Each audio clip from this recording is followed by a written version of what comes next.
You're supposed to be in Tucson. That's the problem? This isn't what it looks like. Then tell us what it is. This came from your joint savings. For him? Camera, car repair, apartment. How much can we prove? Enough to make this bigger than an affair. Where did it go? Not to him. It became an apartment deposit. Whose apartment? Your wife's, 3 days before you caught them. Kyle Reyes was 39, a commercial building inspector in Phoenix, Arizona. To most people around his wife, he was dependable, quiet, and painfully predictable. He wore plain polos, packed his own lunch, and drove an 8-year-old Toyota Tacoma. What Anastasia didn't know was that Kyle had spent 3 weeks documenting the cracks in their marriage the same way he documented cracks in concrete. At 9:47 that night, Kyle watched 23-year-old Tyler Brooks slip through his front door. He picked up his phone.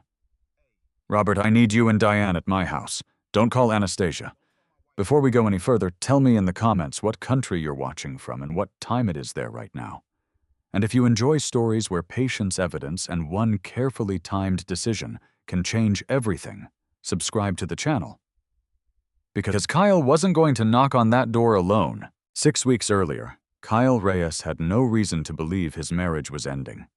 There had been no screaming match, no suitcase waiting by the front door, no lipstick on a collar or anonymous message from a stranger. There was only distance, and distance was harder to measure. Kyle had met Anastasia Bennett 11 years earlier at a charity fundraiser in Tempe.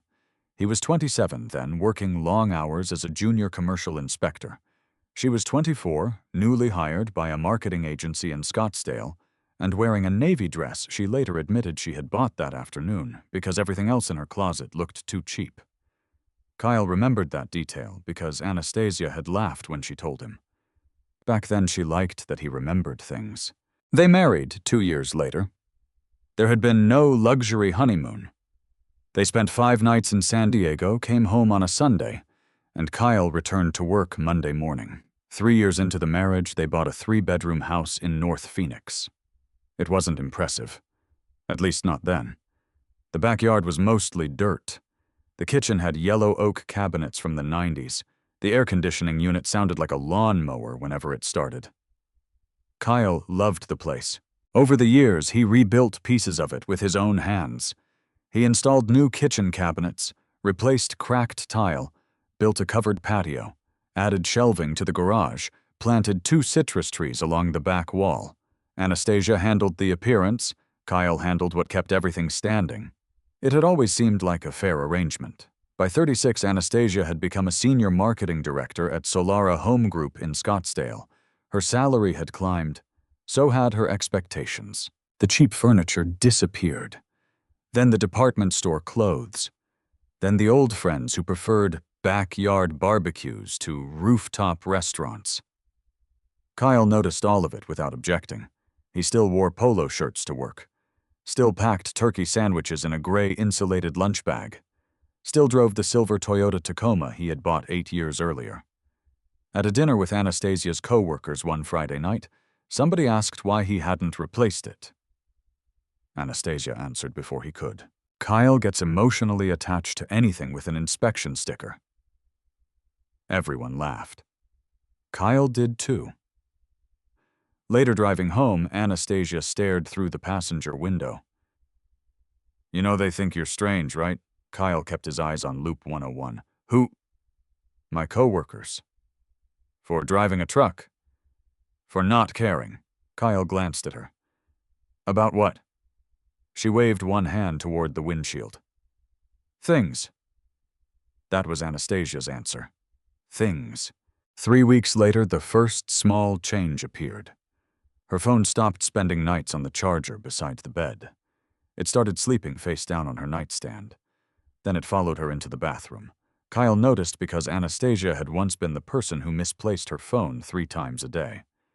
Now she always knew exactly where it was. He said nothing. The second change was her schedule. Solara had always required evening events. Client dinners were normal. Product launches happened after business hours. But suddenly there were more of them. Tuesday, Thursday, sometimes Saturday. "Don't wait up," Anastasia would say. Kyle usually didn't. He had to be awake by 5:30 most mornings. One Thursday, Anastasia stood in the kitchen wearing a cream blazer and black heels. "Big meeting tonight," she said. Kyle was rinsing a coffee mug. "Downtown?" "Scottsdale. What time will you be back?" "Probably 10. Maybe later." She picked up her handbag, then her phone. "Don't wait." Kyle nodded. "Drive safe." At 10:26, the garage door opened.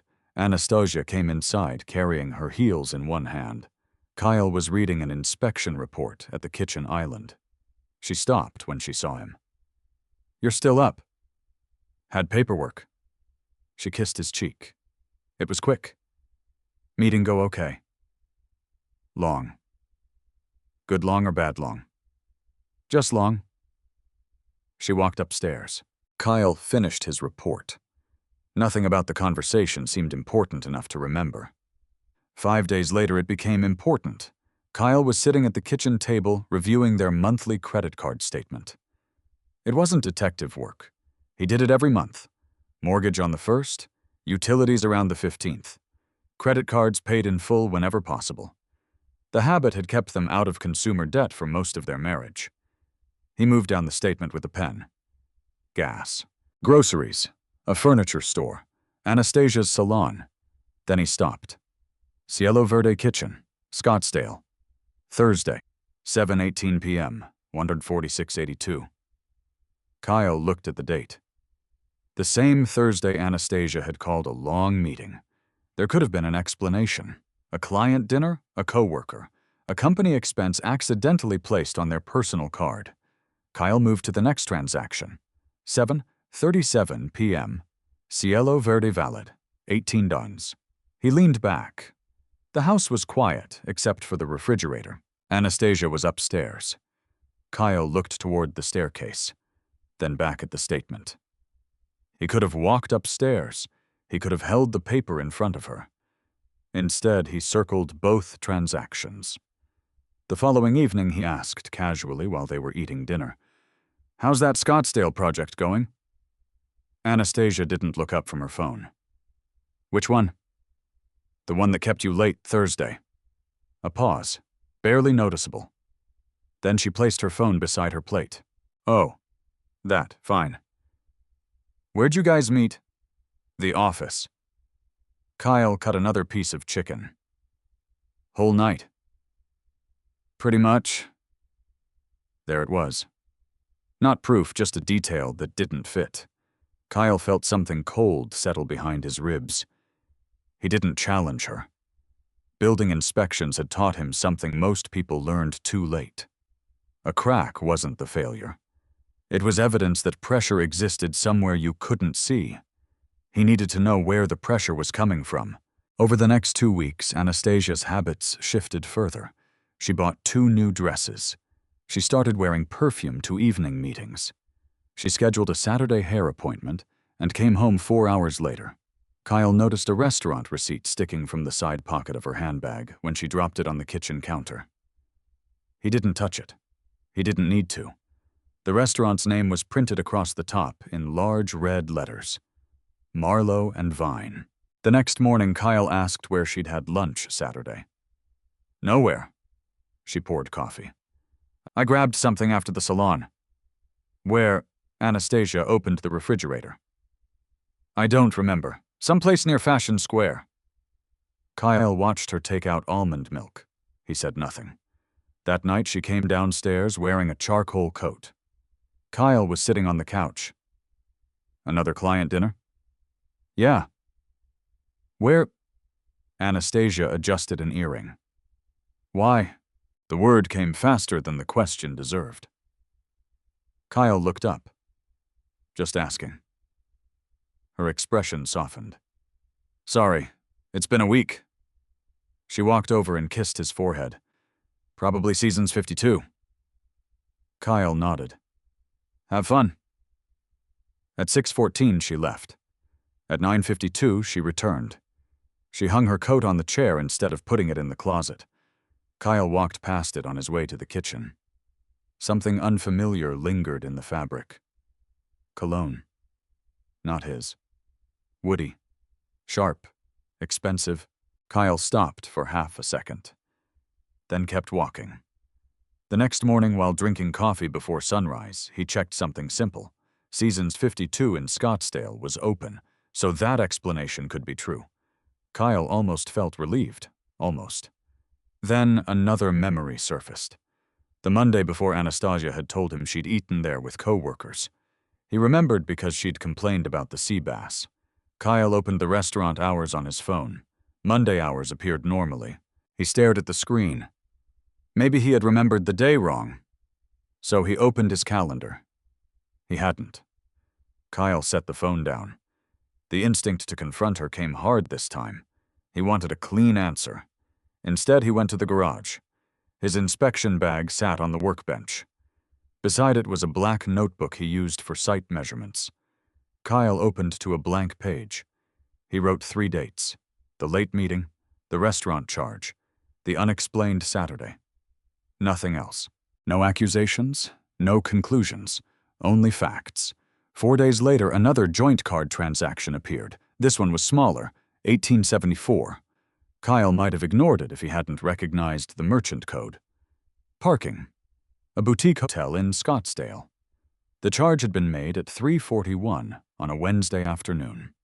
Kyle checked the text Anastasia had sent him that day. Busy. Stuck at the office until at least 6. He read it twice. Then he looked at the parking charge again. For the first time, Kyle stopped asking himself whether his marriage had simply grown cold. He started asking what Anastasia was hiding, and who she was hiding it with. The name Tyler Brooks had meant nothing to Kyle Reyes the first time he heard it. That changed on a Tuesday morning. Kyle was sitting in his Tacoma outside a medical office renovation near East Camelback Road, finishing coffee before a 7:00 a.m. inspection. The Arizona sun had barely cleared the buildings. His tablet rested against the steering wheel. He should have been reviewing fire-stopping documentation. Instead, he was looking at Solara Home Group's public social media page. Kyle had no secret password, no access to Anastasia's phone, no fake account. Everything he saw was available to anyone willing to scroll. Solara posted constantly. Showroom openings, design events, client receptions, short promotional videos with polished kitchens and smiling executives. Anastasia appeared frequently. Kyle stopped at a post from 6 weeks earlier. It showed a rooftop event in Scottsdale. Anastasia stood beside 2 co-workers Kyle recognized.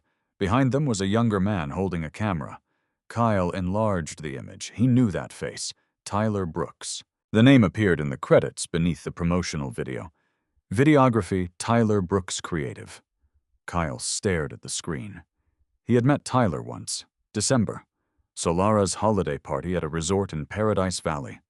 Kyle remembered the evening because Anastasia had spent nearly $400 on a dress and complained that Kyle's blazer looked too old beside it. Tyler had been working the event. Young, lean, dark hair, white sneakers that looked too clean for someone carrying camera equipment. Anastasia had introduced them near the bar. "Kyle, this is Tyler. He shoots a lot of our social content." Tyler had extended his hand. "Good to meet you, man." Kyle shook it. "You too. Nothing strange." Then Tyler had looked toward Anastasia. "You still want those edits tonight, Anna?" Kyle remembered that now. Most people called his wife Anastasia. Her parents did. Her co-workers did. Even Kyle usually did. Only a handful of childhood friends shortened it. At the party, Anastasia had answered Tyler quickly. "Tomorrow is fine." Then she had touched Kyle's arm. "Come on, I want you to meet Jenna." The conversation lasted maybe 20 seconds. Kyle had forgotten it by the time they reached the next table. Now sitting in his truck months later, he remembered every second. He clicked another public post. Tyler had filmed it. Another. Same credit.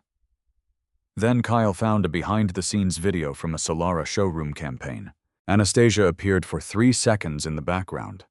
Tyler was standing beside her. That proved nothing. They worked together. Kyle locked his phone. He refused to turn proximity into guilt. That distinction mattered. At 6:58, he stepped out of the Tacoma, grabbed his inspection bag, and walked inside the project. For the next 4 hours, he worked. He checked fire-rated walls, measured clearances, photographed an improperly sealed penetration above a corridor ceiling. Work gave him something solid. A wall either met code or it didn't. A measurement was right or wrong. Marriage offered no such clean standard. At lunch, Kyle opened his phone again. This time he looked at dates. The rooftop event Anastasia had claimed ended at 9 had officially ended at 7. The company's public recap had been posted at 7:34. That alone meant nothing. Kyle wrote the date in his notebook anyway. 2 days later, another inconsistency arrived without effort. Anastasia came home at 9:16 p.m. Kyle was in the garage replacing a worn latch on one of his tool cabinets. She stepped through the interior door. "Hey." Kyle looked up. "Hey." She wore a black blouse and gray slacks. Her hair was still perfect. Dinner already ate. With the client, "Yeah." She put her purse on the workbench. Kyle tightened the screw. "We're North Italia." The screwdriver stopped. Only for a second. Kyle had driven past that location earlier that afternoon. A temporary notice had been posted near the entrance because of plumbing work. He wasn't certain whether the restaurant had reopened that evening. So he didn't challenge her. "How was it fine?" Anastasia picked up her purse. "Honestly, I'm exhausted." She leaned over and kissed his cheek. As she did, Kyle smelled it again. The same cologne. Woody, sharp. Not his. Anastasia went inside. Kyle remained in the garage. He looked at the screw beneath the screwdriver. He had tightened it too far. Kyle loosened it half a turn. Then he finished the job. At 9:31, he checked the restaurant's public notice. Closed all day. Kyle read it twice. He took his notebook from the cabinet. Thursday, 9:16 p.m. Anastasia said North Italia. Closed. He underlined the final word once. The next morning, Kyle saw Tyler again. Not in person. A public video posted by Solara showed Tyler filming inside a model home. The timestamp on the post matched the previous afternoon. Kyle watched without sound. Tyler wore a fitted tan shirt, black jeans, and a silver watch. 23. Kyle confirmed the age through Tyler's public professional profile. Recent Arizona State University graduate. Freelance videographer. Commercial content. Events, brand campaigns. There were photographs of cameras, restaurants, hotel rooftops, and rented sports cars. Kyle stopped scrolling. He disliked what he was becoming. Not jealous, methodical. There was a difference, but the line between them could disappear quickly.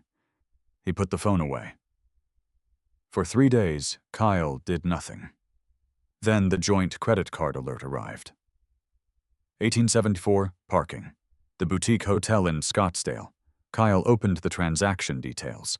The time was 3:41 p.m., Wednesday. He found Anastasia's text from that afternoon. Busy. Stuck at the office until at least 6. Kyle sat at the kitchen table. Anastasia was upstairs showering. Water moved through to the pipes behind the wall. He could hear the faint vibration. The hotel charge did not prove she had rented a room. It didn't prove Tyler had been there. It didn't even prove Anastasia herself had parked the car. But it proved the card had been used somewhere she said she wasn't. Kyle opened the black notebook. He added the charge. Then he closed it. The following Saturday, something happened that Kyle could not dismiss as easily. Anastasia was getting ready to leave for what she called a planning session. Her laptop bag sat beside the front door. Her phone buzzed on the kitchen counter. Kyle was 10 feet away. He did not touch it. The screen lit up.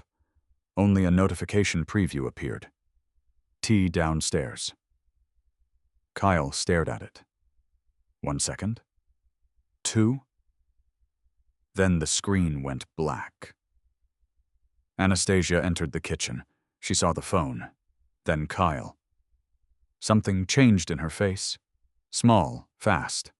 She picked up the phone. Eric, Kyle asked. "What your meeting? Eric from the agency?" "No." She slid the phone into her bag. Different team. Kyle nodded. Okay. Anastasia watched him for another second, then left. Kyle walked to the front window. He stayed behind the curtain. A black Honda Civic waited near the corner. Anastasia walked toward it. The passenger door opened. Kyle couldn't see the driver clearly. He did not take a picture. Not yet. He simply watched the Civic disappear. Monday morning, Kyle found something else. The joint savings account was lower than he expected. Not dramatically. Enough to make him open the transaction history. There were several transfers over the previous months. $480, $750, $625, were $200. All initiated from the household account. Kyle frowned. Anastasia sometimes moved money for furniture purchases or travel. Usually she mentioned it. He searched his messages. Nothing. He did not assume the transfers were connected to Tyler. He wrote down the amounts. Facts first, meaning later. That evening, Anastasia sat across from him at dinner. Her phone rested beside her wine glass. Face down. Kyle looked at her. For 11 years, he had known the small movements of her face, the crease beside her mouth when she was irritated, the way she tapped one fingernail against glass when impatient. He wanted to ask one question. Are you sleeping with Tyler Brooks? The words reached the back of his throat, then stopped. If she said no, what would he have? A restaurant? Parking? A car? A notification? A smell on a coat? Suspicion. Kyle lowered his eyes to his plate. Not enough. After dinner, he went to the garage. He opened the notebook. At the top of a fresh page, he wrote one name, Tyler Brooks. Underneath it, Kyle wrote a second line, do not assume, verify. He closed the notebook. 3 days later, the hotel parking charge appeared again. Same garage, different afternoon. This time, the amount was $21.36. Kyle checked the date. Then he checked Anastasia's calendar entry on the shared household calendar. Solara quarterly planning. Office until 5:30. Kyle leaned back in his chair. Once could be explained. Twice required a better explanation. And for the first time, Kyle knew exactly what he needed next. Not a confession, not an argument. Evidence. Kyle almost confronted Anastasia the following night. Almost. She was standing at the kitchen island with a glass of white wine scrolling through her phone while the television played quietly in the living room. Kyle sat 10 feet away. The black notebook was inside the drawer beside him. 2 hotel parking charges. A closed restaurant. A black Honda Civic. A notification from someone identified only as T. Tyler Brooks. And several transfers from their joint savings account that Kyle could not explain. He could have placed everything on the counter. He could have asked one question and watched her face. Instead, Kyle studied the television without seeing it. The problem with confrontation was simple. He still didn't know enough. If Anastasia denied everything, he would have suspicion against her word. Worse, she would know he was paying attention. Whatever evidence existed after that could disappear. Kyle had spent 13 years inspecting commercial buildings. He had seen contractors cover problems with drywall before an inspector arrived. He had seen incomplete fire barriers hidden above finished ceilings. He had watched people spend more energy concealing a defect than correcting it. Once someone knew where you were looking, they changed what you could see. Kyle understood that. So he kept his mouth shut. The next morning, he made a phone call from his truck. Not to Anastasia. Not to Tyler. To an attorney. Megan Holt worked at Holt & Mercer Family Law in downtown Phoenix. Kyle found her through a recommendation from a contractor he had known for years. He scheduled a consultation for Thursday afternoon. He told Anastasia he had an inspection meeting. Technically he did. Just not the kind she imagined. Holt & Mercer occupied the 6th floor of a sandstone office building near Central Avenue. Kyle arrived 12 minutes early. Megan Holt entered the conference room, carrying a yellow legal pad and a thin folder. She was 42, with dark hair cut just above her shoulders, and the controlled manner of someone who had spent years watching angry people make expensive decisions. She shook Kyle's hand. "What can I help you with?" Kyle did not begin with emotion. He gave her dates, the restaurant, the hotel garage, the car, Tyler, the unexplained transfers. Megan listened without interrupting. When Kyle finished, she placed her pen down. "Do you know that your wife is having an affair?" "Do you believe she is?" "Yes." "Those are different answers." "I know." Megan studied him for a moment. "Good." Kyle frowned. "Good, most people come in here wanting me to confirm something they haven't proven." She leaned back. "Have you accessed her personal email?" "No." "Her private messages?" "No." "Installed tracking software?" "Numyo." "Put a GPS device on her car?" "No." "Recorded private conversations you weren't part of?" "No." Megan nodded. "Keep it that way." Kyle folded his hands. "What should I do?" "First decide what you actually want. I want the truth. That isn't a legal objective." The sentence landed harder than Kyle expected. Megan continued. "If you're asking whether you should confront her, that's a personal decision. If you're asking what you should do before making a decision about divorce, then we talk about protecting yourself legally and financially." Kyle looked through the glass wall toward downtown Phoenix. "What does that mean?" "It means you document what you're legally entitled to.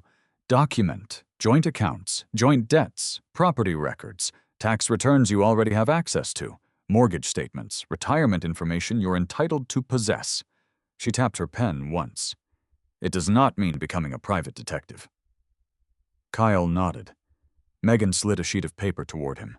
"People get hurt and decide they need revenge. They drain accounts, destroy property, post accusations online, threaten the other person. Then 6 months later, they're explaining those decisions in a legal proceeding." Kyle read the first line. "Preserve. Don't retaliate." Megan watched him. "The moment you lose control, Kyle, you give somebody else control of what happens next." He folded the paper. "What about the house? Whose name is on it?" "Both." "Mortgage, both. Purchased during marriage?" "Yes." "Then don't make assumptions about who gets what, and don't change locks or throw her belongings into the street because you're angry." "I wasn't planning to, I tell everyone." Kyle almost smiled. "Must be an interesting job." "You'd be surprised. I don't think I would." That evening, Kyle started gathering records. Quietly. Not Anastasia's personal files. Their files. The documents that belonged to both of them. Mortgage statements, joint checking, joint savings, joint credit card, home insurance, tax returns, vehicle information. He scanned copies and placed them in an encrypted folder on his personal computer. Then he started examining the joint savings account. That was where the numbers stopped being background noise. 4 months earlier, their balance had been $43,620. Kyle remembered because they had discussed replacing the air conditioning system before summer. Now it was below $35,000. He opened the transaction history. $480. Transfer. $750. Transfer. Ward $200. Transfer. $625. Another $900. Then $2. $400. The smaller withdrawals had been easy to miss among mortgage payments and routine expenses. Together they were not small. Kyle opened a spreadsheet. He added them. 8955. He stared at the number. Nearly $9,000. Kyle searched their messages for conversations about major purchases. New sofa, $1,800 charged separately. Dining chairs, $1,100. Anastasia's work trip to Las Vegas had been reimbursed. Nothing explained $8,955. He did not know where the money had gone. That distinction mattered. Kyle refused to write Tyler's name beside it. Not yet. He printed the transaction list and placed it inside the folder from Megan's office. At 8:20, Anastasia walked into the kitchen. Kyle closed his laptop. She was wearing sweatpants and one of his old Arizona Cardinals shirts. For a moment, she looked like the woman he had married. That was the worst part. "You okay?" she asked. "Yeah." "You've been quiet." Kyle looked at her. I've always been quiet. She smiled. True. Anastasia opened the refrigerator. Kyle watched her reach for sparkling water. He wanted to ask about the money. His fingers tightened around the edge of the table. He released it. Not yet. The following week, Kyle met Megan again. He brought the financial records. She examined the transfers. Do you know what these are? No. Did you authorize them? They came from a joint account. She doesn't need my permission to move money. That's not what I asked. Kyle understood. No, we never discussed them. Megan marked the page. Keep the statements. Can we trace them? If this becomes a divorce, proceeding financial disclosure can answer questions. Right now, don't start accusing people based on guesses. Kyle nodded. Megan looked at him over the folder. You're unusually calm. No, I'm just not doing what I feel like doing. For the first time, Megan smiled. That's usually what calm means. Kyle left the office at 4:36. Phoenix traffic was already thick. He drove home slowly. When he arrived, Anastasia's SUV was in the driveway. She was sitting at the kitchen island with her laptop open. Hey, she said. Hey. How was work normal? Kyle placed his keys in the ceramic bowl near the door. Anastasia closed her laptop. Are you still doing that Tucson inspection? Kyle stopped. The project was a commercial renovation near downtown Tucson. He had mentioned it once, maybe 10 days earlier. Yeah. When next week? What days? Kyle looked at her. Wednesday and Thursday. Anastasia nodded. So you're staying overnight, probably. Which hotel? I haven't booked it yet. She reached for her water. What time are you leaving Wednesday early? How early? 5, maybe. Anastasia took a drink. Kyle remained standing. 11 years of marriage had taught him the difference between conversation and information gathering. This was information gathering. You planning something? He asked. Her eyes lifted. What? What while I'm gone? A pause. Then Anastasia smiled. Maybe I'll enjoy having the house to myself. Kyle gave a small nod. Sounds exciting. She laughed. The conversation ended, but Kyle carried it into the garage. He opened the black notebook. Tucson, Wednesday overnight. Then he wrote one more sentence. He wanted exact times. Kyle closed the notebook. For the first time since Tyler Brooks entered his suspicions, Kyle felt something sharper than jealousy. Anticipation. Because Anastasia wasn't merely interested in where her husband was going, she wanted to know exactly when he wouldn't be home. The Tucson trip was real. That was what made Anastasia's interest in it so useful. Kyle had been assigned to inspect a 4-story commercial renovation near downtown Tucson. The project had fallen behind after subcontractors failed to complete several fire-rated assemblies before the previous inspection. Normally, Kyle would have driven down Wednesday morning, spent most of the day on site, stayed overnight, finished Thursday afternoon, then returned to Phoenix around 7. Anastasia knew that, or thought she did. Monday evening. Kyle was standing in the garage checking batteries in his inspection equipment when she appeared in the doorway. You're still leaving Wednesday. Kyle kept looking at the battery indicator. 5 in the morning.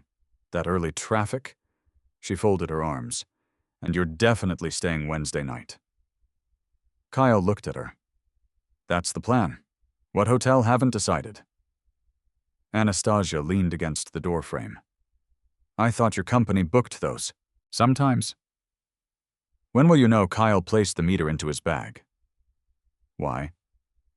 She shrugged. I'm making conversation, okay? The answer came without irritation. That seemed to bother her more than a challenge would have. Anastasia stepped back into the house. Kyle zipped the bag closed. He had given her nothing false. Wednesday morning, 5 o'clock, overnight. All true, at least when he said it. The change came Tuesday at 10:17 a.m. Kyle was inspecting an office renovation in Mesa when Eric Dawson called. Eric had worked beside Kyle for almost 9 years. He was 41, divorced, permanently sunburned across the back of his neck, and one of the few people at work who knew when to stop asking questions. "You still have Tucson tomorrow?" Eric asked. "Yeah, I need a favor. That usually means I'm about to lose a favor." Eric laughed. "My daughter has a dentist thing Thursday. They moved it up. What do you need? If I take your Thursday closeout in Tucson, can you cover my Tempe inspection Friday?" Kyle stepped away from the construction noise. "You want to drive to Tucson Thursday morning? I've got family down there. I'll go Wednesday night." Kyle considered it.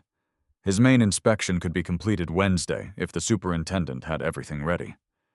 Thursday had only been scheduled for follow-up documentation and a final walkthrough. "You sure? Yeah. Then I'll take Tempe." "Done?" The call ended. Kyle stood beside a stack of drywall. His schedule had just changed. He could leave Tucson Wednesday evening, possibly be home before 10. He took out his phone. His thumb hovered over Anastasia's name. Normally, he would have told her immediately. Plans changed. That was marriage. Then he remembered the kitchen conversation. "What hotel? When will you know? Definitely staying overnight." Kyle put the phone back into his pocket. Anastasia had asked about the original schedule. The original schedule had been true. She had not asked whether anything changed. Kyle decided not to volunteer the information. That evening, he noticed fresh sheets on their bed. He stopped in the doorway. Anastasia was smoothing the comforter. "You changed these?" She looked over. "Obviously." "It's Tuesday, so you usually do laundry Sunday." Anastasia pulled one pillow into place. "I'm not allowed to wash sheets on Tuesday." Kyle held up a hand. "Didn't say that." She stared at him, then smiled. "Building inspector." "What you notice?" "You notice everything. Occupational hazard?" She laughed. Kyle didn't. Later, he opened the refrigerator. A six-pack of craft beer sat on the bottom shelf. He picked one up. Desert Peak IPA. Kyle didn't drink IPA. Anastasia barely drank beer at all. Beside it was a bag of frozen buffalo wings. 2 cans of energy drink sat in the door. Kyle closed the refrigerator. He told himself there were explanations. Guests, a promotion, something for co-workers. Then he saw the bourbon. A bottle of Woodford Reserve had been moved from the liquor cabinet to the kitchen counter. Kyle had received it as a Christmas gift almost a year earlier. The seal had been broken recently. He checked the level. Lower than he remembered. Again, not proof. That phrase had become a discipline. Not proof. Kyle walked upstairs. Anastasia was sitting on the bed looking at her phone. She turned the screen off when he entered. "What?" she asked. "Nothing." "You're staring. Long day." Kyle changed clothes. Anastasia watched him for several seconds. Then something unusual happened. She became affectionate. Not dramatically. Just enough that Kyle noticed. She asked about his inspection. Touched his shoulder while passing behind him. Later, she suggested they watch a movie together. Halfway through it, her phone vibrated. She checked it. Kyle saw the corner of her mouth move. A small smile. Gone almost immediately. She put the phone face down. Kyle kept watching the movie. At 10:42, Anastasia rested her head against his shoulder. For 11 years, that gesture had meant comfort. Now Kyle wondered whether it meant guilt. He hated himself for wondering. Wednesday morning came before sunrise. Kyle showered, dressed, loaded his inspection bag into the Tacoma. At 4:56, Anastasia came him downstairs in a robe. That alone surprised him. She almost never woke when he left early. "You're actually leaving now." Kyle picked up his travel mug. "Long drive. When do you think you'll be back Thursday?" "Depends on the walkthrough. 7 maybe. Later could be." Anastasia stepped closer. She kissed him. Not his cheek, his lips. "Drive safe?" Kyle looked at her. "You too." She frowned slightly. "I'm not going anywhere." Kyle gave a small smile. "Then that should be easy." He walked outside. At 5:04 a.m., the Tacoma pulled away from the house. Kyle watched the garage door close in his rearview mirror. Then he drove south. For the next 2 hours, he concentrated on the road. Phoenix disappeared behind him. Casa Grande, Picacho Peak, then Tucson. He reached the project shortly after 7. The superintendent was waiting. For once, everything was ready. Kyle inspected the stairwells first, then mechanical penetrations, then the corridor assemblies. By noon, most of the major issues had passed. At 2:18, he finished the last photographs. At 3:05, he completed the preliminary report. Eric called. "How bad? Better than expected, so I'm still useful tomorrow. You get the easy part. Story of my career." Kyle ended the call. He sat inside the Tacoma. The hotel reservation was still on his phone. He could stay, eat dinner, sleep, drive home Thursday. That would be the normal thing. Instead, Kyle canceled the room. At 3:23 p.m., he headed north. He didn't call Anastasia, he didn't send a message, he didn't invent a story. He simply drove home. The sun dropped lower as he passed Picacho Peak. Kyle's thoughts moved between possibilities. Maybe nothing would happen. Maybe he would arrive and find Anastasia watching television. Maybe the beer was for coworkers. Maybe Tyler Brooks had nothing to do with the hotel charges. Kyle wanted that possibility more than he wanted to admit. At 6:11, Anastasia texted, "How's Tucson?" Kyle was near Casa Grande. He stared at the message at a red light. He typed carefully. Inspection went faster than expected. True. Her response came 30 seconds later. "Good, get some rest tonight." Kyle read it twice. He did not answer. By 8:50, he was back in Phoenix. He didn't drive home. Instead, he stopped at a gas station several miles away, bought black coffee, and waited. He didn't know exactly why. Instinct, perhaps, or 11 years of knowing Anastasia. At 9:31, Kyle started the Tacoma. His house was 15 minutes away. Then his phone vibrated. A smart home notification appeared. Front door unlocked. 9:43 p.m. Kyle looked at the timestamp. Anastasia was home. She used the front door occasionally. Nothing unusual about that. Then another notification appeared. Front door locked. 28 seconds later. Kyle placed the phone in its holder. He drove toward North Phoenix. When he reached his neighborhood, he turned off the main street. His house was 3 blocks ahead. Kyle slowed. He could already see Anastasia's SUV in the driveway. He did not pull in. Instead, he drove past. 1 block. 2. Then he parked beneath a mesquite tree where the street curved.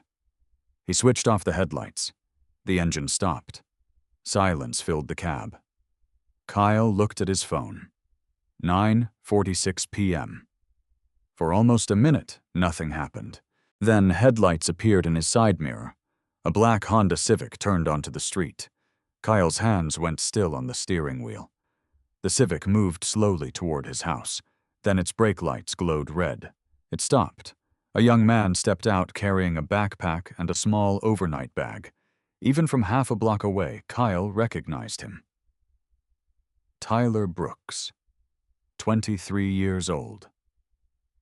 Tyler looked once toward the street, then toward the house. The front door opened before he reached it. Anastasia stood inside. Kyle could see her silhouette in the warm hallway light.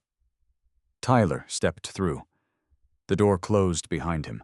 Kyle didn't move. He listened to his own breathing inside the dark Tacoma. Then he reached for his phone. Not to call Anastasia, not to call Tyler. He opened his contacts, scrolled to one name, Robert Bennett, Anastasia's father. Kyle pressed call. Robert Bennett answered on the 4th ring. Kyle, his voice was thick with sleep. Kyle looked through the windshield at the distant glow from his house. "Robert, I need you and Diane to come to my house." A pause. "What happened?" "Nothing happened to me." "Is Anastasia okay?" Kyle closed his eyes for half a second. "I don't know." That woke Robert completely. "What does that mean?" Kyle kept his voice low. "I'm parked down the street. Anastasia thinks I'm in Tucson. Okay, a man just went into my house." Silence. Kyle could hear movement on the other end. Who Tyler Brooks? Who the hell is Tyler Brooks, someone Anastasia works with? Another pause. How do you know him? I've met him. What are you saying? Kyle looked at the clock. 9:49 p.m. I'm saying I watched him arrive with a backpack and an overnight bag. Anastasia opened the door for him. Robert said nothing. Kyle could hear a drawer opening somewhere in the background. Then Diane's voice, muffled. Bob. What is it? Robert spoke away from the phone. Get dressed. Diane asked something Kyle couldn't hear. Robert returned. Kyle, are you sure that's who you saw? Yes. You sure Anastasia is home? Yes. And you're outside, yes. Why haven't you gone inside? Kyle looked toward the house again. Because he wanted to. Every part of his body wanted movement. The front door was his. The staircase was his. The bedroom was his. He had repaired the bedroom window himself after a monsoon cracked the frame 3 summers earlier. Tyler Brooks was inside that house, with Kyle's wife. The moment I go in there, Kyle said everything changes. Robert breathed into the phone. I don't understand. I need witnesses. You want us to come witness this. I want you to see whatever is happening before Anastasia has a chance to explain it to anyone. Robert was quiet. Then his voice changed. Lower. You think she's having an affair? Kyle tightened his hand around the phone. I think I need to stop guessing. Robert did not ask another question. We'll be there. Don't call her. I won't. Don't text her. Kyle. Yes. Stay in your truck. The call ended. Kyle lowered the phone. 9:52, he sat alone. 25 minutes suddenly felt longer than the previous 6 weeks. He looked at the Civic. It was parked 2 houses down from his driveway instead of directly in front. Tyler had chosen a spot beneath a streetlight that wasn't working. Kyle noticed that. Of course he did. He noticed everything now. At 9:56, the living room lights went dark.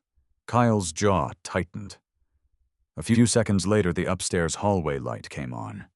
Then the master bedroom light. A warm rectangle appeared behind the blinds. Kyle looked away. He stared at the steering wheel. His pulse had become heavy enough that he could feel it in his hands. He remembered Megan Holt. The moment you lose control, you give somebody else control of what happens next. Kyle repeated the sentence silently. Once. Twice. He reached behind the passenger seat and pulled out the folder he had taken to Tucson. Inspection paperwork filled the front. Behind it was another folder. Joint statements, mortgage information, copies of financial records, Megan's business card. Kyle looked at the card, then put everything back. He didn't need paperwork tonight. He needed control. At 10:03, Kyle stepped out of the truck. The Phoenix air was still warm. He walked to the sidewalk. From where he stood, he could see his own front yard. The citrus trees were invisible behind the house, but he could see the landscape lights he had installed along the walkway. One was crooked. He had been meaning to fix it. The absurdity of noticing that almost made him laugh. Instead, he took out his phone. He photographed the Civic from the public street. One photograph, then another showing its position relative to his house. Timestamp preserved automatically. Kyle put the phone away. He didn't walk closer. At 10:08, his phone vibrated. A message from Anastasia. Good night. Love you. Kyle stared at the words. 4 words. He could see the illuminated bedroom window beyond them. For 11 years he had answered those messages. Love you too. Sleep well. See you tomorrow. This time he typed nothing. The screen went dark in his hand. At 10:12, the bedroom light disappeared.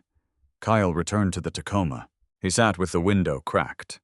A dog barked somewhere behind the houses. A sprinkler system clicked on. Nothing else moved.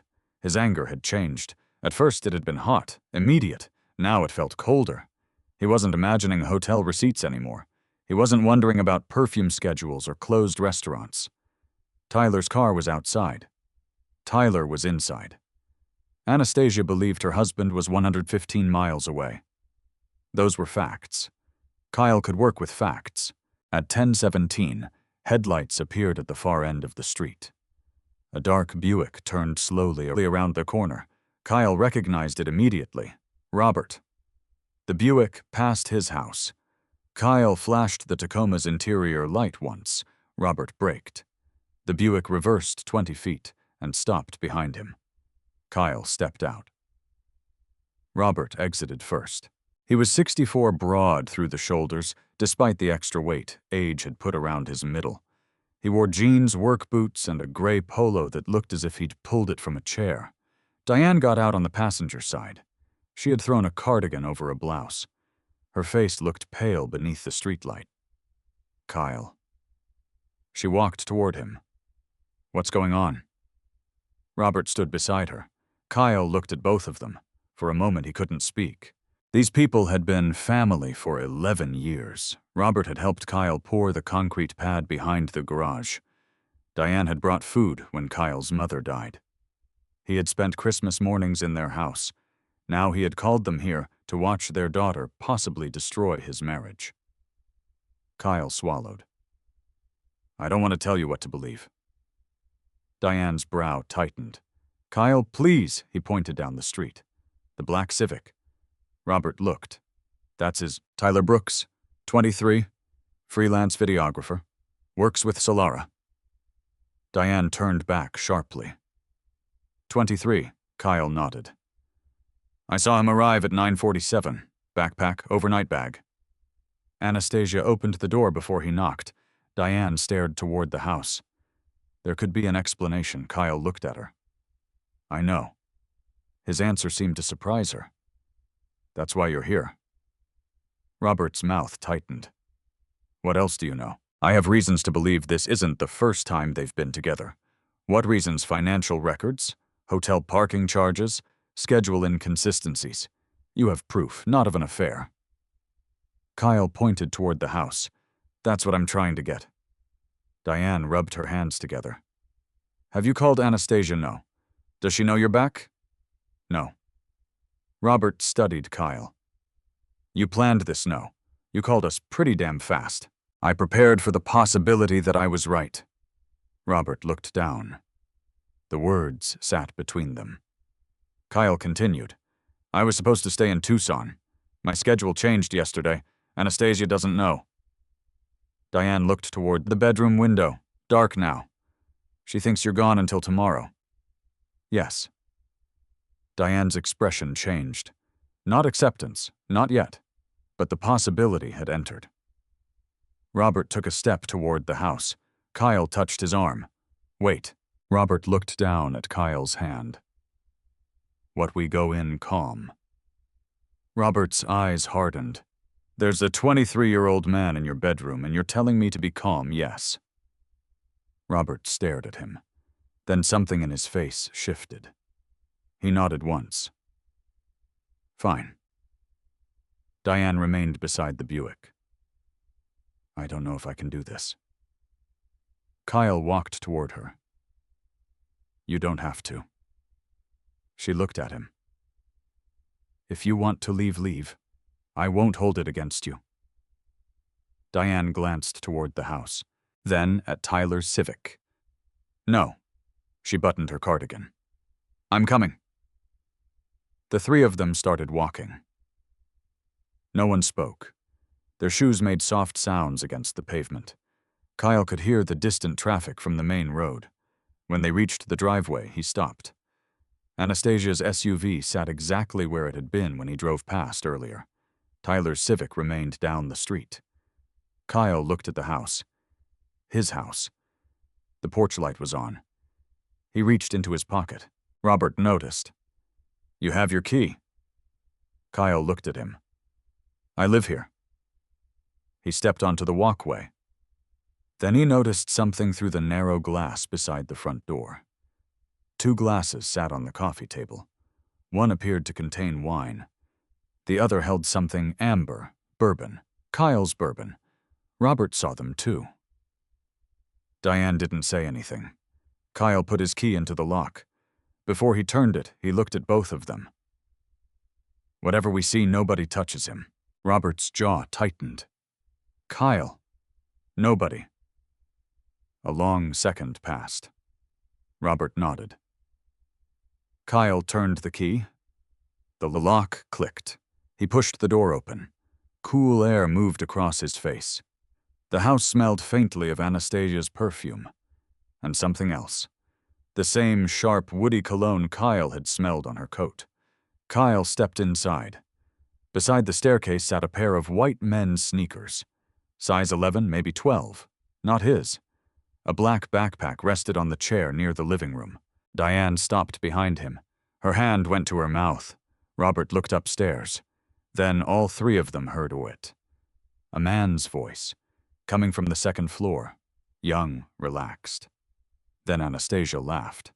Kyle felt every remaining doubt disappear. Robert took one step toward the stairs.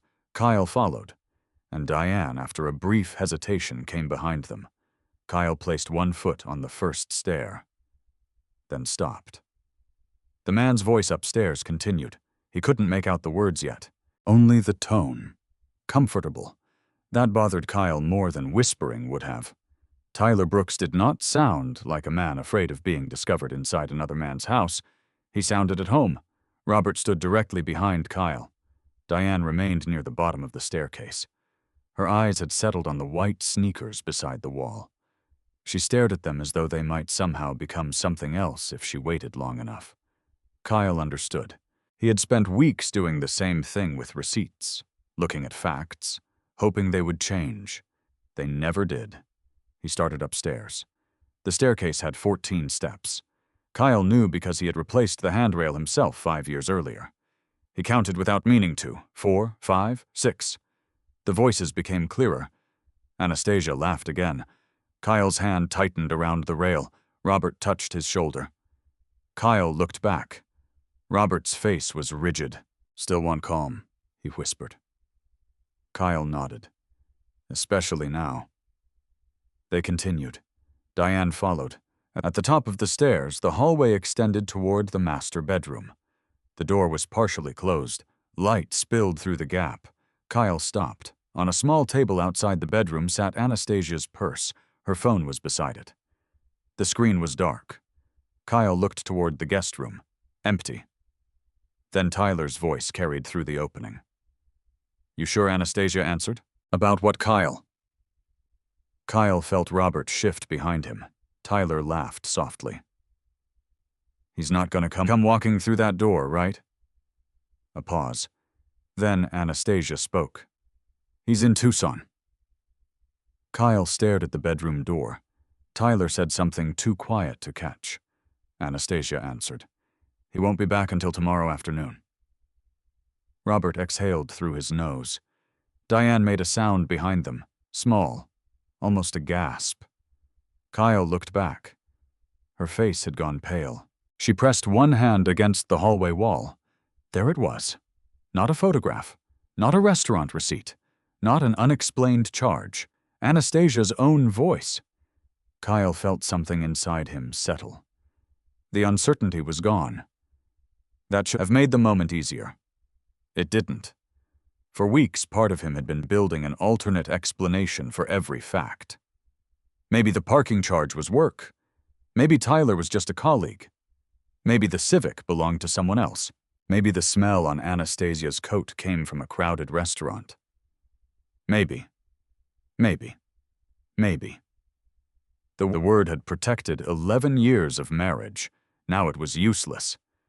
Robert stepped forward. Kyle put an arm across his chest. "Not yet?" Robert looked at him. "You heard her." "I did. What else do you need?" Kyle looked toward the bedroom. 1 minute. He took out his phone. He did not start secretly recording a private conversation. Megan had been clear about boundaries. Instead, Kyle opened his notes and typed the time. 10:26 p.m. He wrote exactly what he had personally heard. Tyler asked whether Kyle might return. Anastasia said Kyle was in Tucson and wouldn't return until tomorrow afternoon. Kyle locked the phone. Robert watched him. "You're taking notes?" "Yes." "Right now?" "Yes." Robert stared at him for another second, then shook his head. Not in disagreement, almost disbelief. Kyle returned the phone to his pocket. He moved toward the door. Before he reached it, Tyler spoke again. "Your husband seriously doesn't drink this stuff." Kyle stopped. Anastasia laughed. "Not really. Why buy it?" "It was a gift." Tyler said something Kyle couldn't hear. Then Anastasia replied, "Take it if you like it." Kyle looked toward Robert. The bourbon, his Christmas gift. For some reason, that tiny detail cut through him differently. Tyler wasn't only inside Kyle's house. He was drinking from Kyle's cabinet, being offered Kyle's things, standing in Kyle's bedroom while discussing when Kyle would return. The disrespect had layers. Kyle felt heat climb his neck, his right hand closed, then opened. The moment you lose control, you give somebody else control. He stepped toward the door. Diane whispered behind him, "Kyle." He turned. Her eyes were wet. "You don't have to do this." Kyle looked at her. "Yes, I do. You've heard enough." "No." Diane swallowed. Why Kyle's voice remained low? "Because tomorrow there can't be a different version." Robert looked at his daughter through the narrow opening, then at Kyle. "Open it?" Kyle placed his fingers against the door. He pushed. The door moved several inches. The hinge made a soft sound. Inside, Tyler was near the dresser. His shoes were downstairs. His black jeans remained on, but his shirt was unbuttoned. Anastasia stood near the bed wearing a silk robe Kyle had bought her for their 10th anniversary. 2 glasses sat on the nightstand. Tyler's overnight bag was open on the floor. A folded t-shirt lay beside it. Nothing about the scene required interpretation. Kyle pushed the door fully open. Anastasia turned. Her expression changed so quickly that Kyle almost didn't recognize her. The smile vanished. Her mouth opened. Her body went rigid. Tyler spun around. For 1 second, no one moved. Then Anastasia saw the people behind her husband, her father, her mother. The color left her face. Dad Robert stepped into view. Diane stayed in the hallway. She looked once into the room, then looked down. Kyle heard Tyler mutter something. "Jesus." Kyle looked at him. Tyler started buttoning his shirt, fast. His fingers missed the first button. "Kyle, listen." Kyle didn't move. Tyler tried again. "Man, this isn't..." Kyle waited. Tyler stopped speaking. Anastasia found her voice. "What are you doing here?" Kyle looked at her. The question almost impressed him, not because it was clever, because it was the first thing she had chosen to ask. "What am I doing here?" "You're supposed to be in Tucson." Kyle nodded slowly. "I was." Anastasia pulled the robe tighter around herself. "Why didn't you tell me you were coming home?" Robert made a short sound behind Kyle. Not laughter, something harder. Kyle ignored it. "My schedule changed. You should have called." Kyle stared at her. "You wanted me to call before coming into my own house." "That isn't what I meant." "Then what did you mean?" Anastasia looked toward Tyler. Tyler looked toward the floor. Kyle noticed that. 23 years old. Confident in photographs. Confident walking through another man's front door. Less confident now. Anastasia stepped toward Kyle. "Can we talk downstairs?" Kyle did not move. "We can talk here. Not with them." She pointed toward her parents. Robert's face tightened. Kyle kept his voice level. "You don't want your parents here." "No, Kyle. Obviously, I don't want my parents standing in our bedroom." "Our bedroom." Anastasia stopped. Kyle looked at the open overnight bag, then the glasses, then Tyler. He didn't need to say anything else. Diane finally spoke. "Anastasia." Her daughter's head turned. Diane's voice shook. "Tell me there's an explanation." Anastasia stared at her mother. Kyle waited. 5 seconds. Maybe 6. No explanation came. Instead, Anastasia looked back at Kyle. You called them yes. You called my parents yes. Why would you do that? Kyle studied her. Because I knew what you would do next. Her eyes narrowed. What does that mean? You'd tell me I misunderstood. I haven't said that. You would tell me Tyler came over for work. Kyle, you'd tell me the drinks didn't mean anything. The overnight bag didn't mean anything. The hotel parking charges didn't mean anything. That stopped her. Anastasia's face changed. Barely. But Kyle saw it. You've been checking up on me? No. You've been spying on me? No. How long? Kyle looked at Robert and Diane, then back at his wife. I've been paying attention. Tyler reached for his jacket on the chair. I should go. Robert moved. Kyle blocked him with one arm. No! Tyler froze. Kyle looked directly at him. The room became still. Kyle lowered his arm from Robert's chest. Then he stepped aside. You can leave. Tyler looked confused. Anastasia looked even more surprised. Kyle pointed toward the hallway. Your shoes are downstairs. Tyler picked up his overnight bag. He started toward the door, then stopped beside Kyle. Look, man, this isn't what it looks like. Kyle turned his head. There it was. The sentence he had expected. Kyle looked at Tyler's unbuttoned shirt, at the overnight bag, at Anastasia's robe, then at the 2 glasses on the nightstand. His voice stayed quiet. Then tell us what it is. Tyler opened his mouth. Nothing came out. Robert stared at him. Diane stood behind Kyle.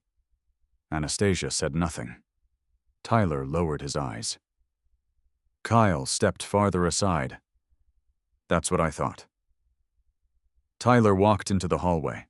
His footsteps moved towards the stairs.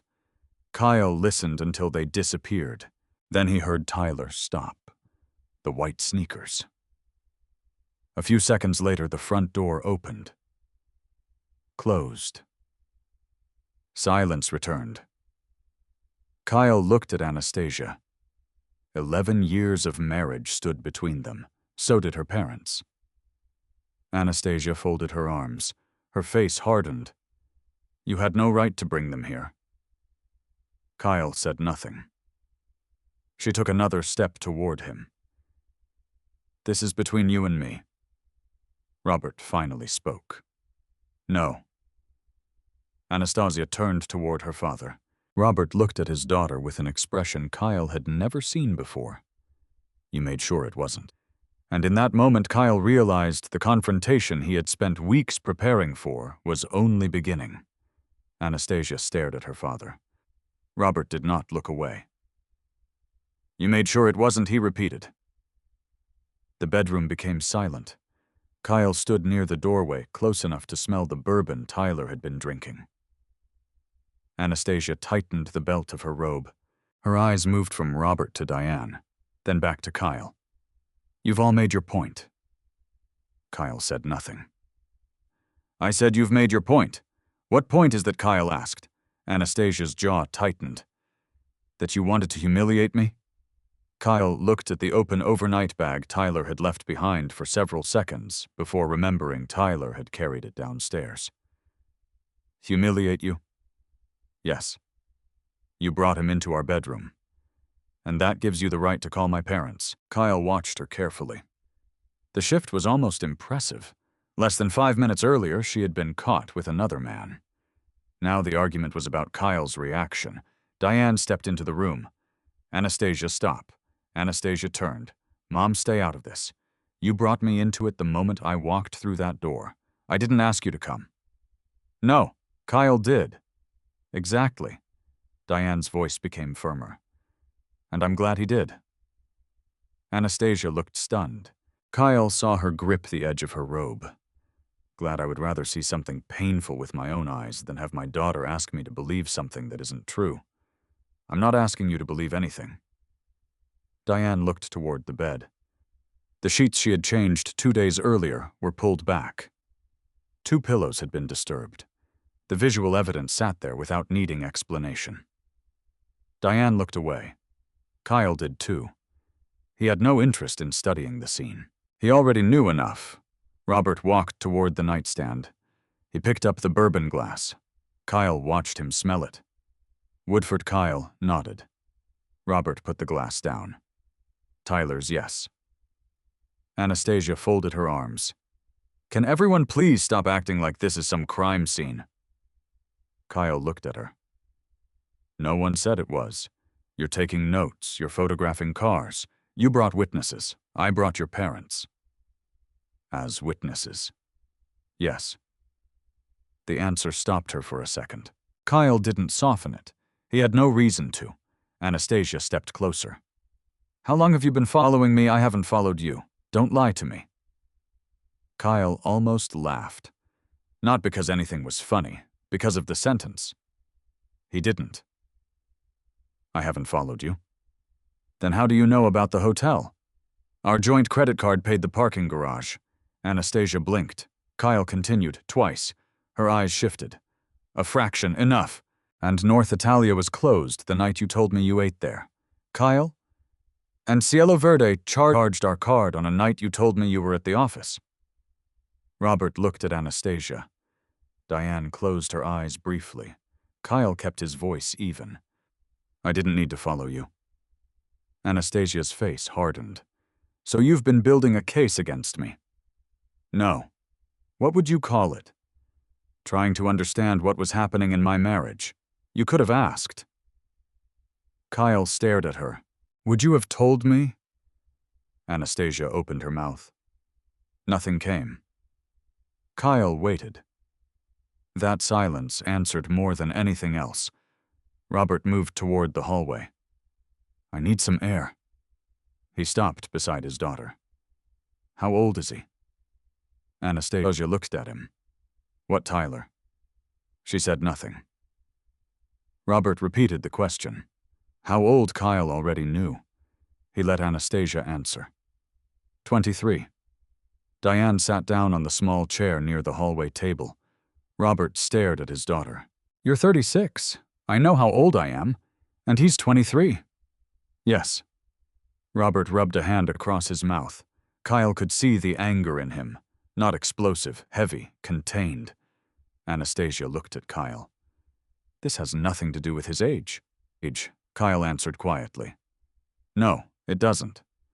That seemed to surprise everyone. Kyle continued. He could be 53. It wouldn't change why we're standing here. Anastasia looked away. For a few seconds, nobody spoke. Then she said the sentence Kyle had expected eventually. Our marriage has been dead for years. Kyle felt it. Not as surprise, as impact. Years. He thought about last Christmas, their anniversary dinner, the patio furniture they had chosen together in March, the conversation about replacing the HVAC system, her suggestion 3 months earlier that they refinance if rates improved. People didn't usually plan air conditioning replacements for dead marriages. But Kyle didn't argue with the phrase. He asked a simpler question. If it was dead for years, why didn't you leave? Anastasia stared at him. It isn't that simple. Why we have a house? We can sell a house. Finances. We can divide finances. You don't understand. Then explain it. Anastasia looked toward her parents. This is exactly why I don't want them here. Kyle nodded. Fine. He turned to Robert and Diane and Hernan. You can go downstairs. Diane looked at him. Kyle, it's okay. Robert hesitated, then helped Diane stand. We'll be downstairs. They left. Kyle waited until their footsteps faded. Now he and Anastasia were alone. The bedroom seemed larger without the others. Anastasia walked toward the window. Kyle stayed near the door. She turned. You really want to know? Yes. You haven't been present in this marriage for years. Kyle listened. You work. You come home. You fix something. You watch television. You go to bed. Okay, that's it? You're talking. I'm listening. She looked frustrated. You never wanted anything more. More than what? More than this? She gestured around the bedroom. The house. The routine. Your truck. Your inspections. Kyle absorbed the words. There were things in them he could accept. He had worked too much. He liked routine. He wasn't spontaneous. Maybe there had been problems he had ignored. But none of that explained Tyler. Kyle looked at the nightstand. Did you tell me any of this before sleeping with him? Anastasia's expression tightened. Don't make it sound cheap. Kyle looked back at her. What word would make it expensive? She flinched. The first sharp thing he had said all night.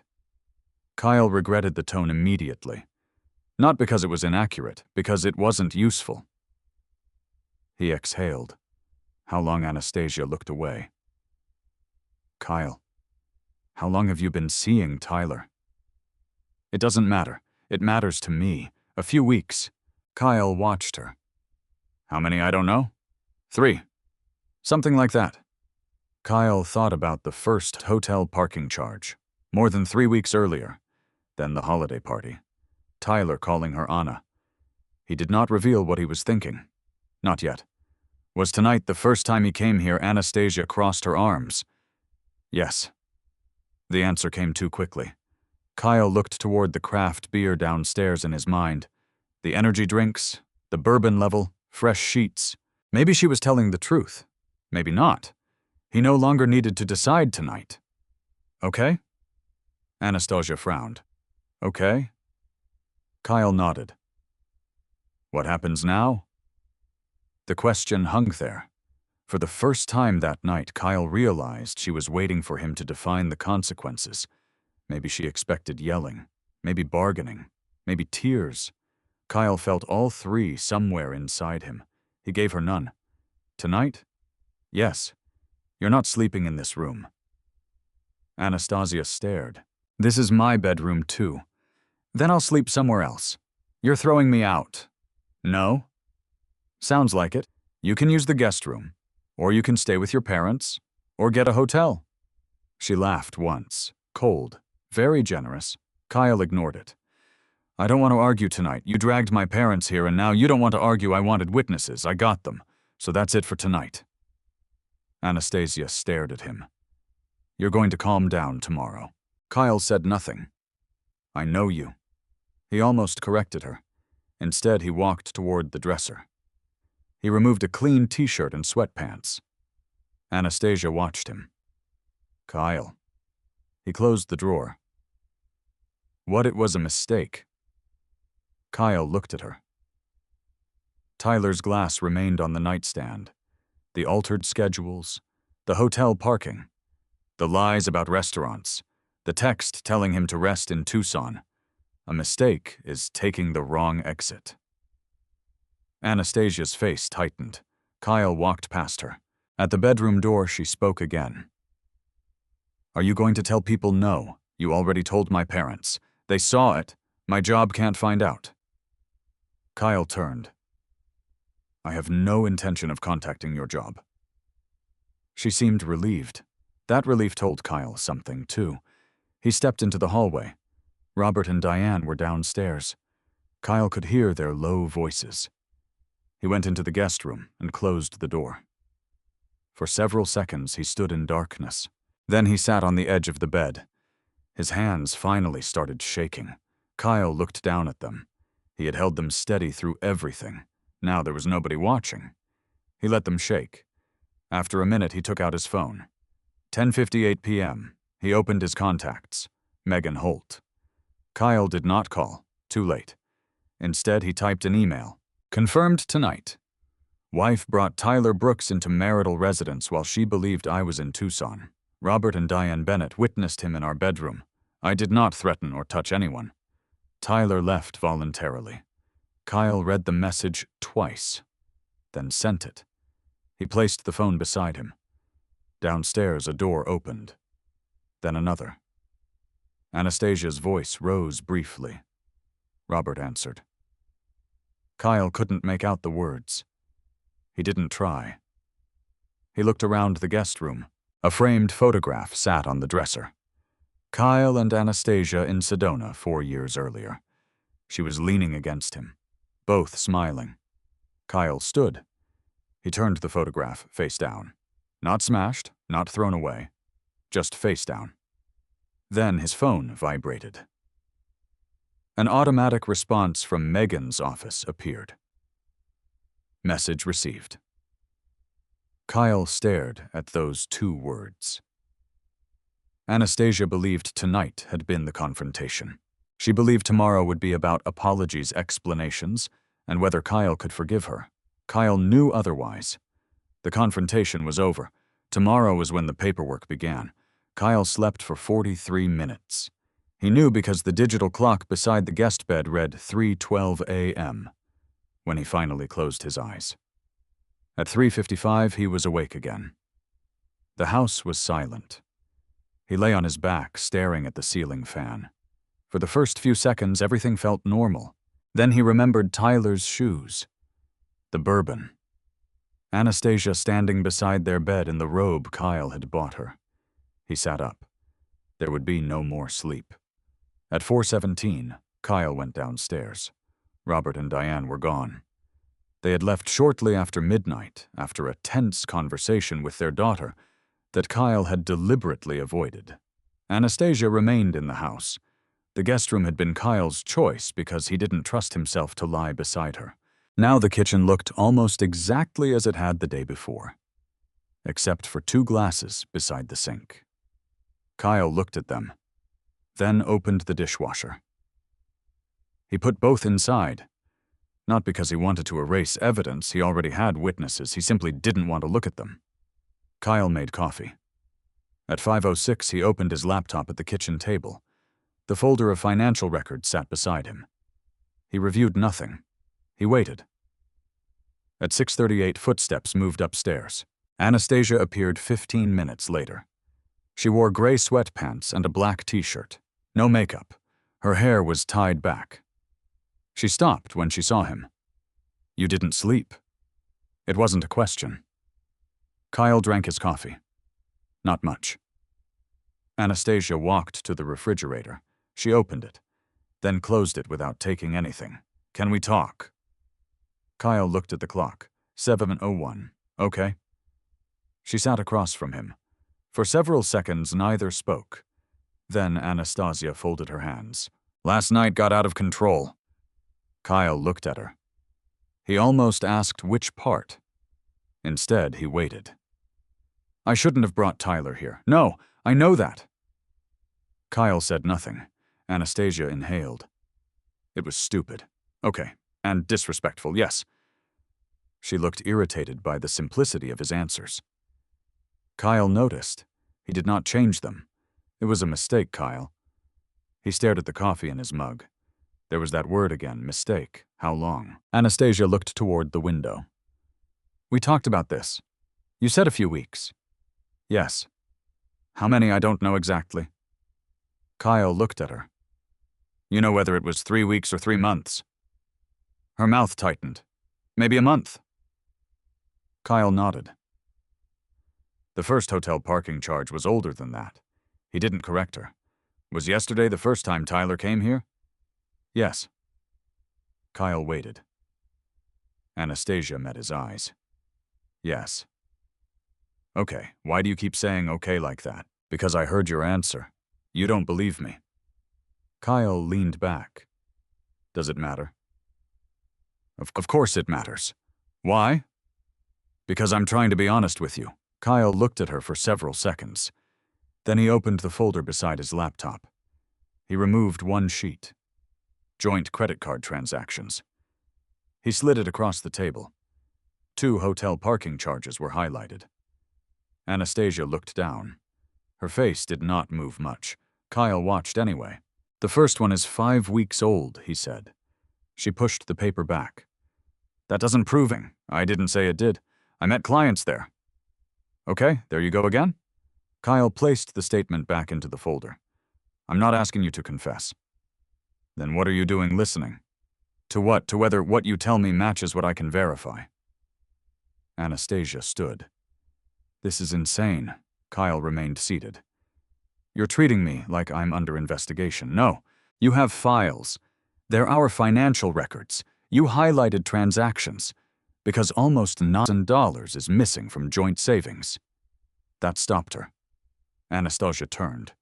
What? Kyle opened another page. $8,955. I know what you're talking about. Good. Those were expenses. What expenses? Work. Personal things. Which? She folded her arms. Do I need to account for every dollar I spend from our joint savings? Yes. Kyle's voice remained quiet. Now you do? Anastasia stared at him. You're unbelievable. Kyle closed the folder. No, I'm awake. The sentence landed. Anastasia looked away first. At 8:14, Kyle's phone rang. Megan Holt. He stood. I need to take this. Anastasia watched him walk into the garage. Kyle closed the door behind him. Megan, I saw your email. Yeah. You okay? Kyle looked at his workbench. I don't know yet. Did anyone get physical? Number threats, num police, num good. Kyle rubbed his forehead. Her parents saw him. You're certain they walked upstairs with me, and your wife admitted an affair. She called it a mistake, said about a month. Megan paused. Do you want to proceed? Kyle knew what she meant. He looked through the small garage window toward the backyard. The citrus trees moved slightly in the morning breeze. 11 years. Mortgage payments, Christmas mornings, hospital visits, trips, arguments, repairs, routine. The ordinary weight of a shared life. He had expected the decision to feel dramatic. It didn't. It felt like signing off on a building that could no longer be repaired economically. Yes. Divorce. Yes. Megan's voice remained professional. I'll begin preparing the filing. Don't move money around without discussing it with me. Don't empty accounts. Don't cancel joint services out of anger. I won't. Change passwords on accounts that are solely yours. Email, personal cloud storage, anything private. Use two-factor authentication. Okay. Document household property. Kyle looked around the garage. How photographs, video, normal inventory. Don't hide anything. Got it. And Kyle, yeah, do not contact Tyler. I wasn't planning to. Keep not planning to. The call ended. Kyle stayed in the garage. His hands rested on the workbench. For the first time, he said the word silently. Divorce. It did not feel satisfying. It felt final. By 9:30, Robert and Diane returned. Kyle saw their Buick through the window. Anastasia opened the front door before they knocked. Her voice rose almost immediately. Kyle remained in the kitchen. You came back to check on him, Diane answered. We came to check on both of you. Didn't look that way last night. Robert entered. This isn't about sides. Anastasia laughed. You stood behind Kyle while he opened my bedroom door. Robert's face hardened. His bedroom door. Our bedroom. Then maybe you should have remembered that before inviting Tyler into it. Anastasia looked away. Diane closed the door. Kyle remained silent. Anastasia turned toward her mother. You don't know what our marriage was like. Diane nodded slowly. That's true. You don't know how lonely I've been. That's also possible. Anastasia looked surprised. Diane continued, but I know what I saw. Silence. You can tell me Kyle worked too much. You can tell me he didn't listen. You can tell me you were miserable. Diane's voice stayed calm. But don't ask me to pretend Tyler wasn't standing in your bedroom. Anastasia's face tightened. So you're choosing him? Robert shook his head. No. He pointed toward the floor. We're choosing what happened in front of us. Kyle looked down. He hadn't expected those words to affect him. They did. He excused himself. Upstairs, Kyle photographed the major household items. Televisions, furniture, jewelry he owned, tools, electronics. He documented condition and location. No drama, no hidden cameras, no revenge. At 11:20, Anastasia entered the bedroom while he photographed a dresser. What are you doing? Inventory. For what? Kyle lowered the phone. My attorney advised it. Her face changed. Your attorney? Yes. You called a lawyer. I met with one before last night. Anastasia went still. Kyle watched the realization arrive. You already planned to divorce me? No. You met a divorce lawyer. I met a family law attorney because I had reasons to believe my wife was having an affair, and money was leaving our joint savings. You were planning this. I was protecting myself. Anastasia stared at him, then laughed once. There was no humor in it. You really don't feel anything, do you? Kyle looked at her. He wanted to show her the 43 minutes of sleep, the shaking hands, the photograph he had turned face down. Instead, he said nothing. Anastasia left. That afternoon, Megan sent a preliminary financial checklist. Kyle opened it at the kitchen table. Assets, debts, income, retirement, property, transfers. He attached the statements he had already collected. An hour later, Megan called again. I've reviewed the savings activity. Kyle sat straighter, and I can't tell you what those transfers were for yet, I know, but one stands out. Kyle opened the spreadsheet, which $2,400. March 18th, Kyle found it. $2,400. He remembered the date. Something about it felt familiar. After the call, Kyle opened a public page he had seen weeks earlier. Tyler Brooks Creative. He scrolled backward. March 19th. A photograph showed Tyler holding a new professional cinema camera. The caption mentioned finally upgrading his equipment. Kyle stared at the photograph. Then at the bank transfer from the previous day. $2,400. He did not write Tyler's name beside the transaction. Not yet. One photograph did not prove who paid for a camera, but Kyle had learned something during inspections. When two measurements nearly lined up, you didn't force them together. You measured again, and this time the next measurement would come through attorneys. The divorce petition was filed the following Tuesday. Kyle did not tell Anastasia before it happened.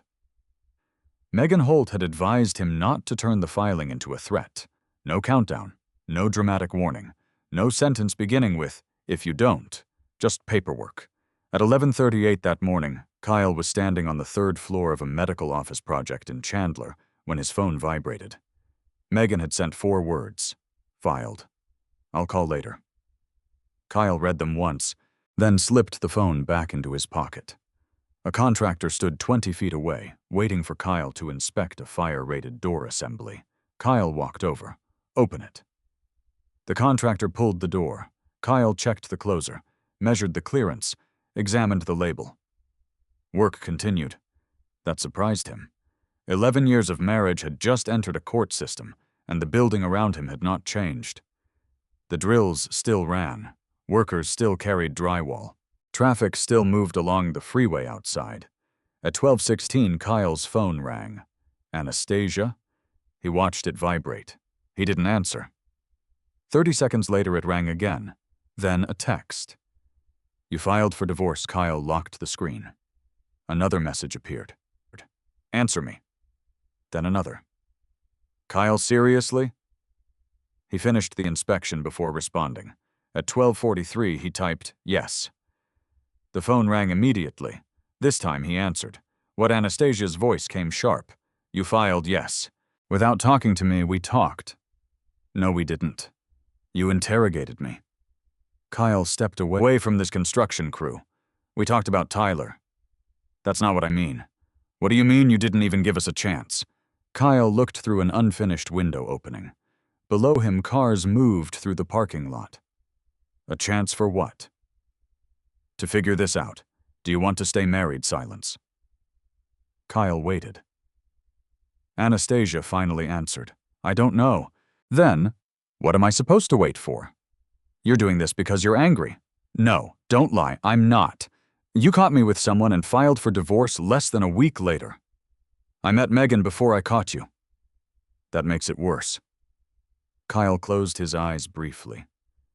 Anastasia, I have to get back to work. You always have to get back to work. There it was. The familiar accusation.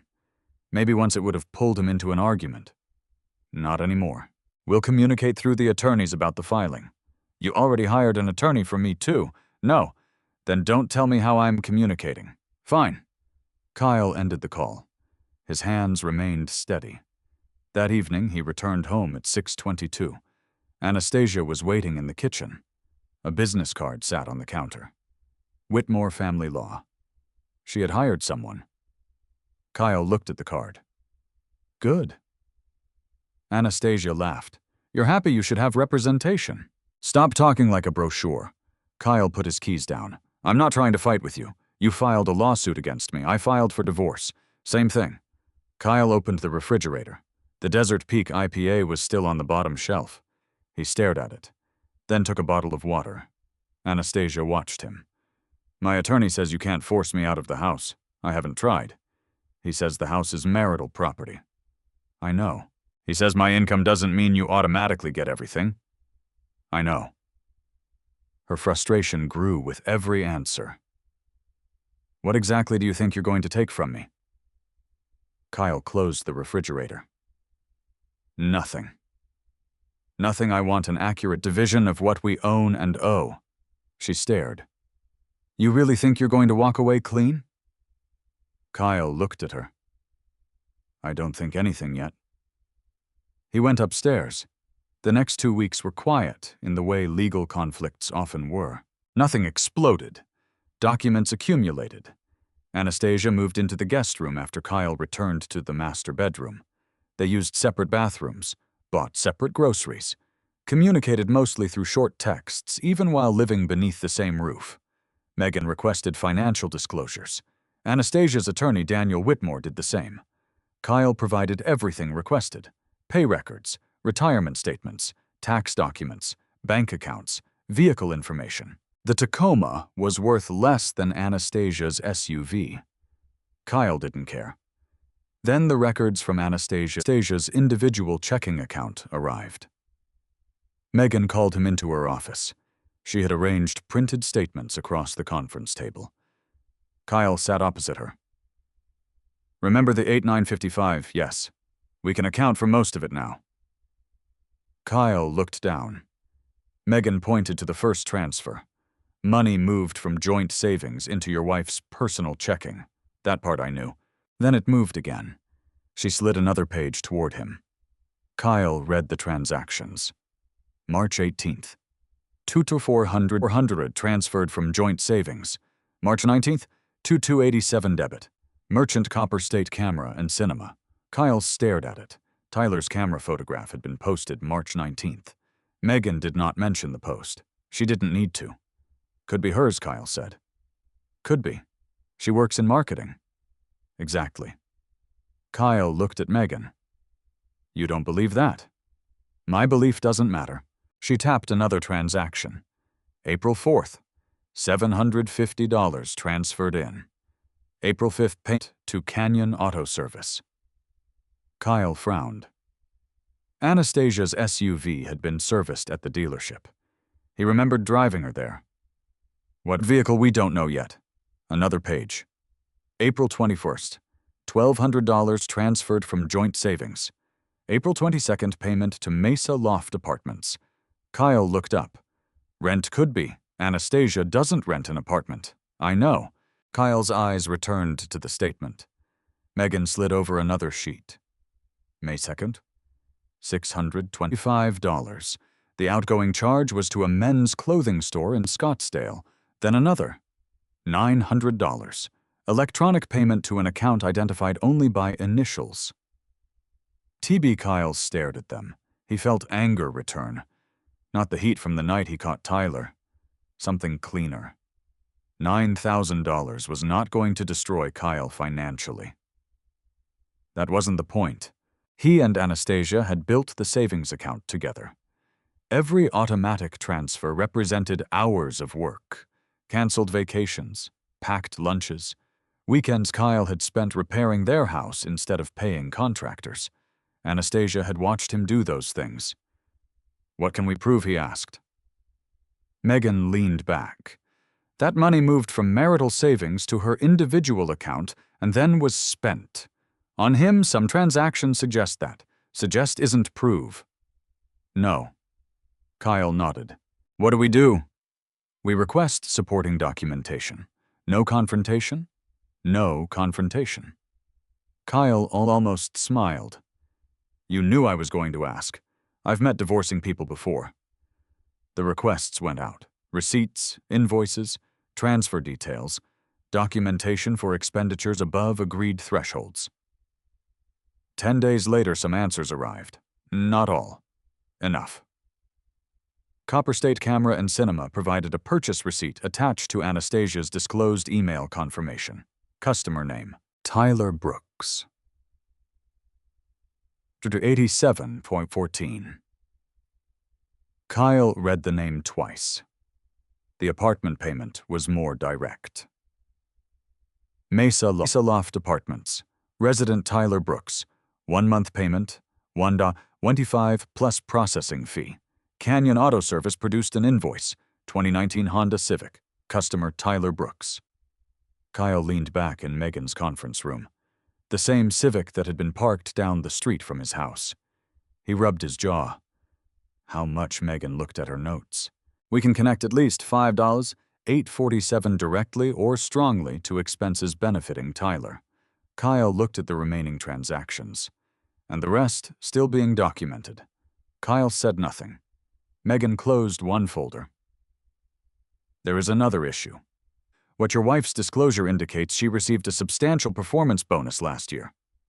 Kyle frowned. I know, around $15,000, $28,400. Kyle stared at her.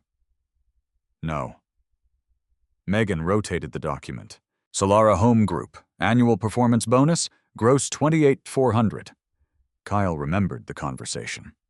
Anastasia had sat across from him at Cielo Verde. Good year. Decent bonus. About 15 before taxes. Kyle had congratulated her. She had suggested putting most of it into retirement. Where did it go? Kyle asked. That's what we're determining. Kyle looked through the document. The bonus had been deposited into an individual account he had never seen. Not illegal by itself, but undisclosed to him. Another compartment in a marriage he had believed was shared. Megan watched him. You okay? Kyle nodded, then shook his head. I keep thinking we've reached the bottom. Financial cases rarely work that way. What happens next? We keep following records. Kyle looked at the receipt for Tyler's camera. He remembered Tyler standing in his bedroom, young, nervous, trying to button his shirt. For weeks, Kyle had imagined Tyler as the center of the betrayal. Now he saw something different. Tyler wasn't the center. He was evidence of a larger pattern. The real problem was sitting in bank statements, receipts, and dates. Anastasia had not simply hidden another man. She had constructed a second financial life around the affair. Kyle gathered the pages. As he did, Megan stopped him. One more thing. She pulled a final document from beneath the folder. What is it? A transfer made 3 days before you caught them. Kyle read the amount. $6,500. His eyes moved to the destination. An account he didn't recognize. Where did that come from, your joint home equity line? Kyle looked up slowly. We haven't used that account in 2 years. I know. The room became very quiet. Kyle stared at the number again. The affair had cost him trust. The hidden spending had cost marital savings. But this was different. Someone had started borrowing against the house, and for the first time since the divorce began, Kyle realized he might still not know how far Anastasia had planned to go. Kyle did not ask Anastasia about the $6,500. That surprised even him. 3 months earlier, he would have walked into the kitchen with the statement in his hand and demanded an explanation. Now he forwarded the document to Megan Holt. Then he went to work. The home equity line had originally been opened 4 years earlier, during the kitchen renovation. Kyle and Anastasia had borrowed $18,000, repaid it within 14 months, then left the account open with a zero balance. Kyle almost forgotten it existed. Anastasia apparently had not. Megan traced the transaction through financial disclosure. The $6,500 had moved into Anastasia's personal account. 3 days later, $6,000 moved again. The destination was not Tyler. It was another account in Anastasia's name. Kyle sat across from Megan in the conference room. So she moved her own money between her own accounts? Not exactly. Megan tapped the first statement. This wasn't her money. Kyle looked at her. It came from the equity line.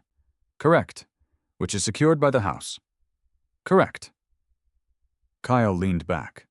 Can she do that? That's a more complicated question than you want it to be. Usually is. Megan almost smiled. What matters immediately is disclosure. We know where the money went. We need to know whether it's still there. And if it isn't, then we document what happened to it. Kyle nodded. Facts. Always facts. The following week, Anastasia moved out. Not because Kyle forced her. Her attorney apparently advised that continued cohabitation was making communication worse. She rented a furnished apartment in Scottsdale. Robert arrived on Saturday morning to help. Kyle was in the garage when the Buick pulled into the driveway. Robert stepped out alone. He looked older than he had 3 weeks earlier. Morning. Morning. Robert glanced toward the house. She upstairs packing. He nodded. For a moment, neither man moved. Then Robert looked at Kyle's Tacoma. You ever gonna replace that thing? Kyle looked at the truck. Apparently, everybody hates my truck. Robert gave a short laugh. It was the first normal sound between them since the night they caught Anastasia. Then his expression changed. I've been hearing things. Kyle knew what he meant. What things from family? Kyle put down the wrench he was holding. Robert leaned against the workbench. Anastasia's telling people you two had been separated emotionally for a long time. Kyle wiped his hands on a shop towel. She told me the same thing. She says you were controlling. Kyle looked at him. Robert continued. She says you tracked her spending. I reviewed our joint accounts. I know. She says you followed her. I didn't. I know. Kyle stopped wiping his hands. How do you know Robert's eyes stayed on him? Because I was there. The answer settled into the garage. Robert continued. I saw where you were parked. I saw the car. I heard her upstairs. Kyle folded the towel. I'm not asking you to defend me. I know. She's your daughter. I know that too. Robert looked toward the interior door. Being my daughter doesn't change what I saw. Kyle nodded. That was enough. He did not ask Robert what else Anastasia had said. He didn't want to know. By Monday, however, the story had spread further. Eric Dawson mentioned it at lunch. Carefully. They were sitting outside a sandwich shop in Tempe when Eric placed his drink down. You want me to tell you something or pretend I don't know? Kyle looked at him. Depends. About Anastasia. Kyle continued eating. What about her? My ex-wife still follows some people from Solara. Kyle waited. Eric looked uncomfortable. Apparently, Anastasia's telling people the marriage was basically over before anything happened. Kyle took a drink. Okay. You're not going to correct that to who I don't know. People. Kyle looked across the parking lot. A delivery truck reversed toward a loading zone. People weren't in my house. Eric leaned back. That's your whole answer, pretty much. You're a weird guy, Reyes, I've been told. Eric shook his head. If it were me, I'd post everything. What would that accomplish? Everybody would know. The people who need to know already do. Eric considered that, then nodded. Fair. Kyle did not post photographs. He did not publish Tyler's name. He did not contact Solara. He did not send screenshots to Anastasia's friends. Silence cost him something. He knew that. There were people who would hear Anastasia's version first and believe it. Kyle accepted the temporary unfairness. He had learned on construction sites that exposing every defect immediately was not always useful. Sometimes you documented it, then waited until the proper inspection. The proper inspection came during mediation preparation. Anastasia's attorney submitted a written timeline. Kyle read it in Megan's office. The language was careful. The marriage had deteriorated substantially during the previous year. Anastasia had emotionally separated from Kyle by early April. Her romantic relationship with Tyler began in late May. Kyle read the last sentence again. Late May. Megan nodded. Kyle reached for his notebook. He didn't need long. First hotel parking charge, April 17th. Second, May 1st. Cielo Verde dinner, April 11th. The Black Civic notification, April 26th. None proved a romantic relationship. Megan reminded him of that immediately. Don't overstate, I wasn't going to. Good. Kyle turned another page. What about the money that is stronger? The $2 287 camera purchase was March 19th.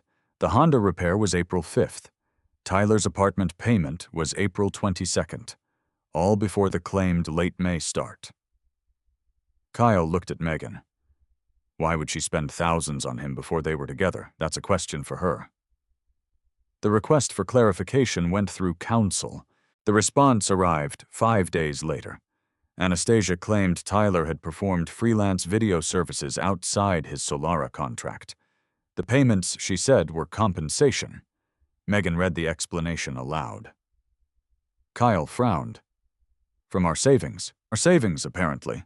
Why would she personally pay a contractor for Solara? Apparently he did private work for her. What private work? Megan slid another document toward him. An invoice. Tyler Brooks Creative. Creative consulting on video services. $550. Kyle studied it. Something bothered him immediately. Not the amount, the layout. He had reviewed thousands of construction invoices. This one looked clean, too clean. Service date March through April. Invoice date April 30th. Kyle pointed at the bottom. When did you receive this? Yesterday? No. When was this file created? Megan looked at him. Why the formatting? What about it? Kyle pointed. The receipt from Copper State listed Tyler's business address differently. Megan looked closer. This has his new apartment address. The Mesa Loft apartment. Yes. He didn't move there until April 22nd. Still possible. Kyle nodded. Then pointed to the invoice date. April 30th. Megan understood. Also possible. Yes. Kyle leaned back. But if this invoice existed, then why wasn't it produced with the first disclosure? Megan picked up the document. That's the better question. Kyle looked at the PDF file name printed on the production index. Tyler Brooks invoice, final.pdf. Can you see when the PDF was created? Megan's eyes narrowed slightly. Potentially. Kyle pushed it back toward her.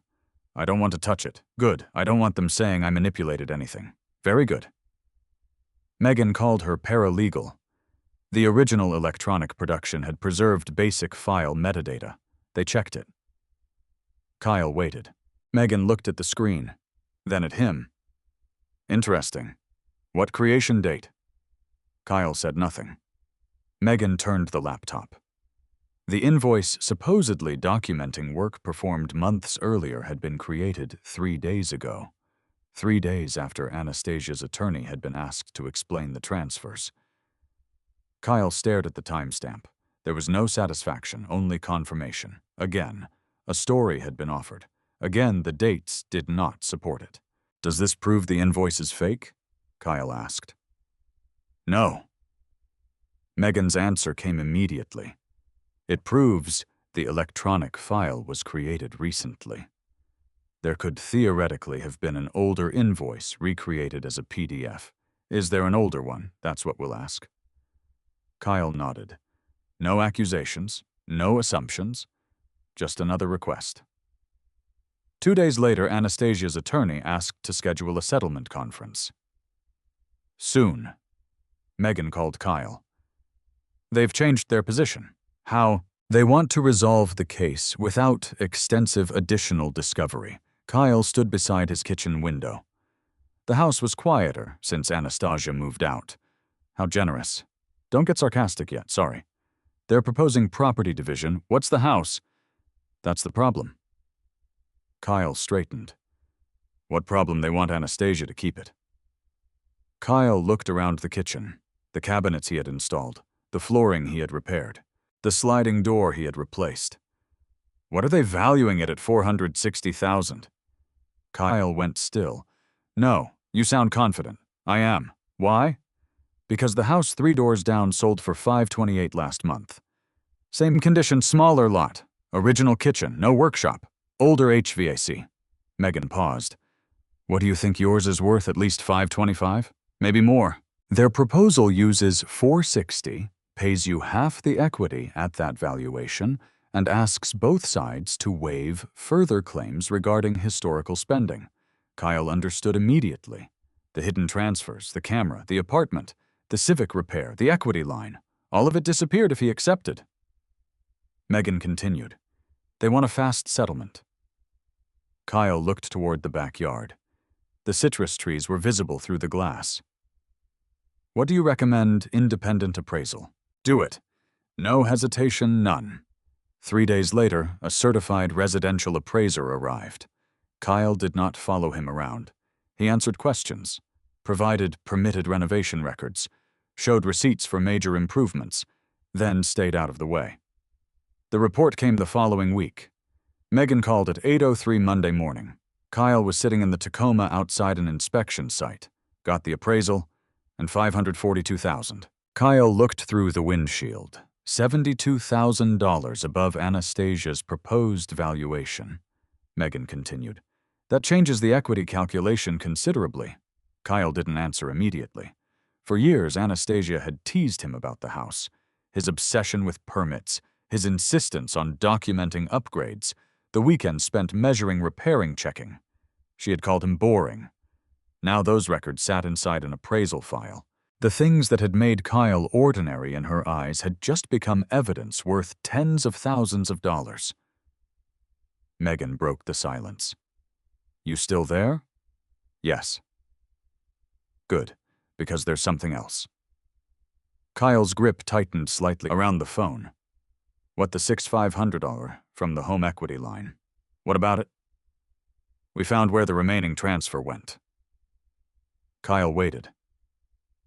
Megan spoke slowly. It wasn't spent on Tyler. Kyle looked toward the construction site. Then what? A deposit. For what? There was a short pause. An apartment. Kyle frowned. Tyler already had an apartment.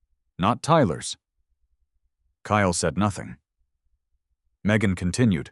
The application was in Anastasia's name. Kyle felt the pieces move. When 3 days before you caught them, the same day she still believed Kyle was leaving for Tucson. Kyle stared through the windshield. Anastasia had told everyone the marriage had been dead. She had told Kyle the affair was a mistake. She had said she didn't know what she wanted. But 3 days before Tyler walked into Kyle's house, Anastasia had borrowed against that house to put money down on another place to live. She had not been confused. She had been preparing. And now Kyle wanted to know what else had been prepared before he came home early. Kyle looked at the apartment deposit for less than a minute. Then he closed the file. He had learned enough. Not everything. Enough. Megan Holt sat across from him. You don't want to know the address? No. That surprised her. Why not? What would I do with it? Nothing, hopefully. Exactly. Megan leaned back. Kyle looked through the conference room window at the Phoenix skyline. For weeks, every new document had created another question. Who was Tyler? How long had it been happening? Where had the money gone? What had Anastasia planned? The questions had kept Kyle moving. Now he could see the danger in them. There would always be another one. Do we need the apartment for the case, he asked. The transaction matters. Her address doesn't. Then I don't need it. Megan nodded. That is probably the healthiest sentence anyone has said in this room all month. Kyle almost smiled. High bar, extremely low bar. She opened another folder. Now we need to decide what you actually want. Kyle looked at the papers. I thought we knew. We knew you wanted a divorce. That's different. Megan placed a legal pad between them. The appraisal came in at $542,000. There's mortgage debt, there's the home equity draw, retirement accounts, vehicles, savings, the disputed spending. Kyle listened. We can spend months fighting over every transaction, Megan continued, maybe longer, and litigation costs money. How much enough that proving you're right can become more expensive than being wrong? Kyle looked at her. That's depressing. It's math. She tapped the folder. I'm not telling you to ignore the money Anastasia spent. I'm telling you to separate accountability from punishment. Kyle remained silent. That word stayed with him, punishment. Had he wanted it? On the night he saw Tyler enter his house, yes. For a few minutes, absolutely. He had imagined opening the bedroom door. He had imagined Tyler's face. He had imagined Anastasia trying to explain herself in front of Robert and Diane. Some of those things had happened. None had made Kyle feel better for long. What are they offering now, he asked. Megan slid a document toward him. They've moved off the 460 valuation. How far 515? Kyle shook his head. Still low. I agree. And the spending. They want both parties to waive reimbursement claims. No, I assumed you'd say that. Kyle read the proposal. What about the home equity draw? They're offering to assign the full $500 against Anastasia's side. Good. Tyler-related expenses credit them. All the ones we can document. Megan nodded.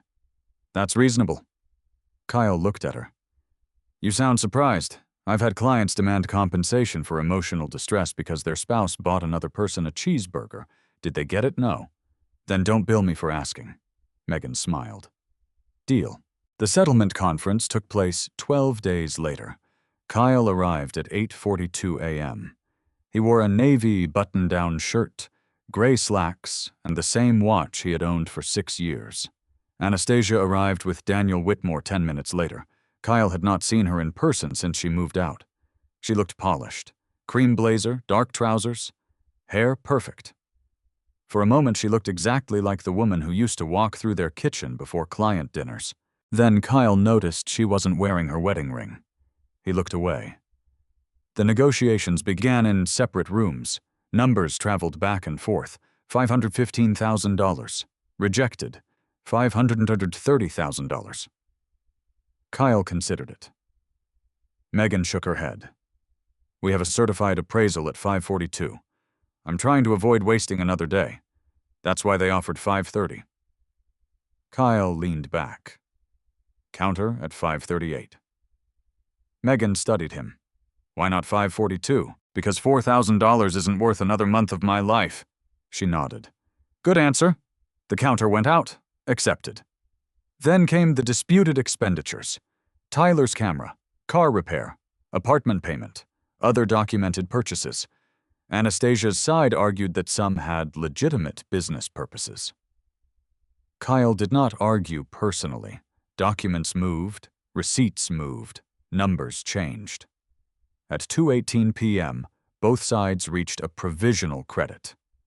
Not every dollar Kyle wanted. Enough. Then the house. Anastasia still wanted it. That surprised Kyle. Megan entered the conference room after speaking with Whitmore. She wants to buy you out. Kyle looked toward the closed door. Can she possibly, depending on refinancing? Kyle didn't answer. Megan sat down. Do you want the house? Kyle had expected the question. He still didn't have an answer.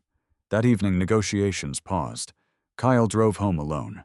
He entered through the garage. The house was silent. No Anastasia, no Tyler, no lawyers. Just the hum of the refrigerator and the air conditioning system. Kyle walked through the kitchen. He touched the cabinet edge. He remembered installing those cabinets over 3 weekends. Anastasia had complained about the dust, then praised the finished kitchen to everyone who visited. Kyle went outside. The patio roof cast a long shadow across the concrete. He had built it with Robert. 2 Saturdays. 98 degrees the second day. Robert had nearly dropped a beam on Kyle's foot. They had laughed about it for years. Kyle walked to the citrus trees. One had started producing more fruit than the other. He checked the irrigation line automatically. Then he stopped. Was this house worth keeping? The master bedroom was upstairs? Kyle looked toward the second-floor window. He could still see Anastasia's face when the door opened. Tyler's shirt, the glasses, the overnight bag. If Kyle kept the house, would he keep that moment too? He went upstairs. The bedroom smelled different now. He had washed everything, changed the sheets, moved furniture. But memory did not care about detergent. Kyle stood beside the bed. He closed his eyes, then opened them. The room was just a room. Drywall, wood, paint, a window. Nothing inside it had betrayed him. People had. Kyle walked downstairs. His phone rang. Robert.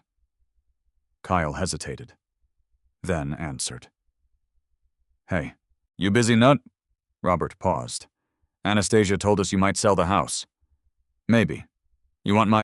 Kyle smiled faintly. You're going to give it anyway. Probably. Kyle sat outside on the patio. Robert continued. Don't keep it because you think keeping it means you won. Kyle said nothing. And don't sell it because you think selling means you're free. What should I do, hell, if I know? Kyle laughed. Robert did too. Then his voice softened. Just don't make the decision about her. Kyle looked across the backyard. The citrus trees moved in the evening wind. That actually helps. Don't sound so surprised. They spoke another minute. Nothing about Tyler. Nothing about blame. Then Robert ended the call. Kyle stayed outside. The next morning he told Megan he wanted an option to keep the house. She ran the numbers. To buy out Anastasia's adjusted equity and refinance the mortgage solely into his name, Kyle would need to use a substantial portion of his savings. It would hurt, but it was possible. You'd be house rich and cash light for a while, Megan said. I've been broke before. That's not financial advice. I know, you're sure no. Megan raised an eyebrow. Kyle looked at the spreadsheet.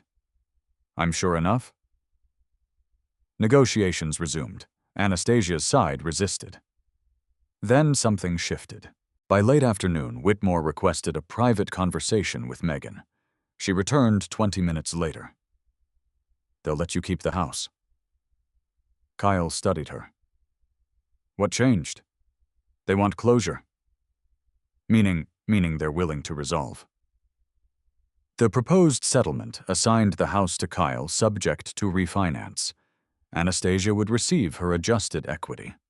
The $6,500 home equity draw would be charged against her side. Documented expenditures connected to Tyler would receive negotiated treatment.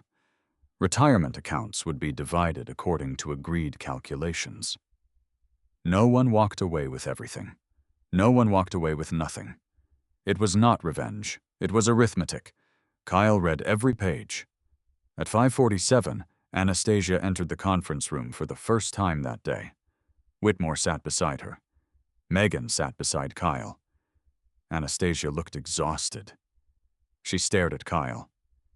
You happy Kyle put down his pen? No. The answer seemed to catch her off guard. You got the house. Yes. You got credits for the money. Some. You made everyone dig through my life. Kyle looked at her. The money came from our accounts. You know what I mean. Yes. She folded her arms. You've destroyed everything. Kyle felt the sentence settle. Months earlier, he might have defended himself, listed the lies, named Tyler, mentioned the bedroom. Now he didn't need to. I didn't destroy it.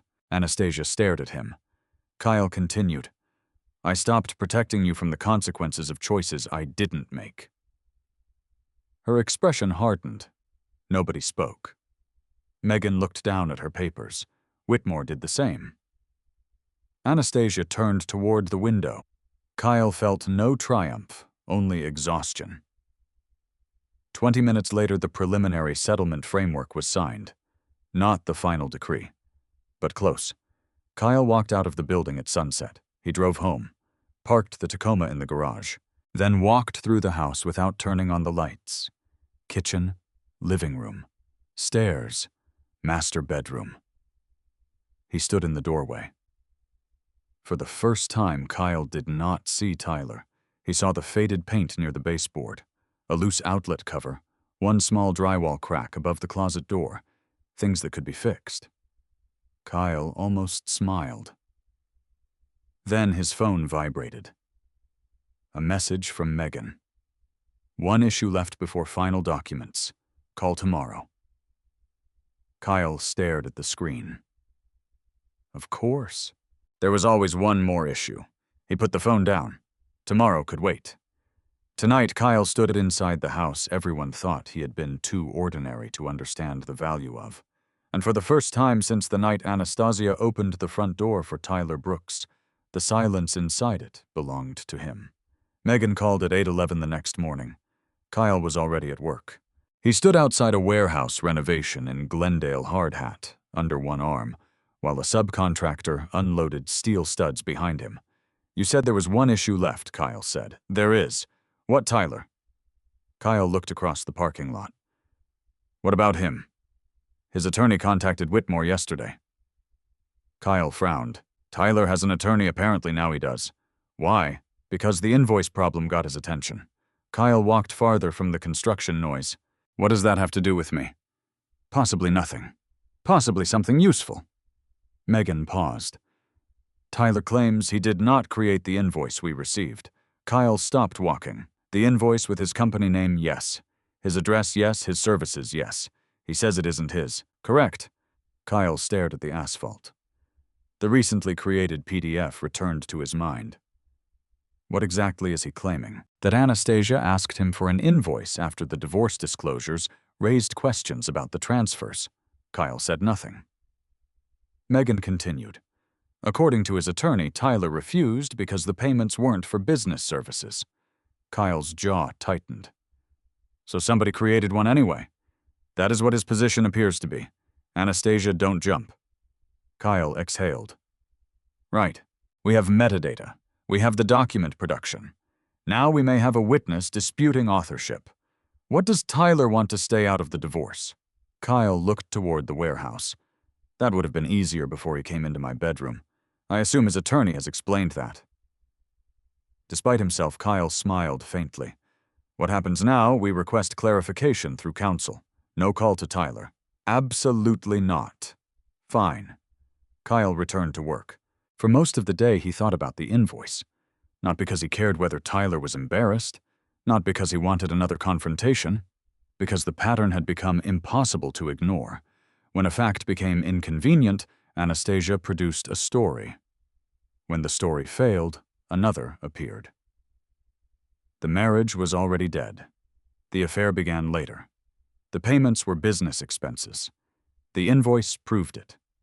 Each explanation arrived only after the previous one stopped working. Kyle had spent 13 years inspecting buildings.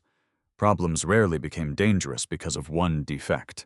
They became dangerous when someone concealed one defect with another. At 4:26, Megan texted, "Call when free." Kyle waited until he reached his Tacoma. What happened? Whitmore responded. And he says his client believed Tyler had agreed to provide documentation. Believed that is the word. Kyle leaned back against the seat.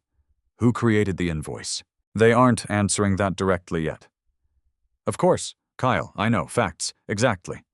He rubbed his eyes. What does this do to settlement? Potentially delays it? No. Megan paused. No, I don't want another 3 months over a PDF. If it affects financial credibility, we can't simply ignore it. Can we resolve the money without deciding who made it possibly? Then do that. Megan was quiet for a moment. You've changed. Kyle looked through the windshield. Have I? When you first came in, you wanted to know exactly what happened. I still do. No, you want to know what matters. Kyle considered the distinction. She was right. 3 months earlier, Kyle had wanted every detail, every hotel, every dinner, every lie. Now he understood that complete knowledge was another trap. There was no amount of information that could rebuild trust once the foundation had gone. I want this finished, he said. I'll work toward that. 2 days later, Anastasia requested to meet Kyle privately. The request came through Megan. Kyle almost refused. Then Megan explained. She's asking for 30 minutes in a public place, no attorneys. Do you recommend it? I neither recommend nor oppose it. That sounds expensive. It was free. Kyle smiled. Can anything she says hurt the case? Anything anyone says can complicate a case. Helpful. If you meet, don't negotiate legal terms. Don't threaten. Don't promise. If she starts discussing settlement numbers, stop. Kyle agreed. They met Saturday morning at a coffee shop in Tempe. Kyle arrived first. He chose a table outside. Anastasia arrived at 10:04. She wore jean sunglasses and a white blouse. No blazer, no polished corporate armor. She sat across from him. For several seconds, neither spoke. Kyle looked at his coffee. Anastasia removed her sunglasses. "You look tired." "So do you." She gave a small smile. It disappeared quickly. "I didn't know if you'd come. I almost didn't. Why did you?" Kyle considered it. "Because we're almost done." Anastasia looked away. Traffic moved along the street behind her. "I heard you're keeping the house." "Yes.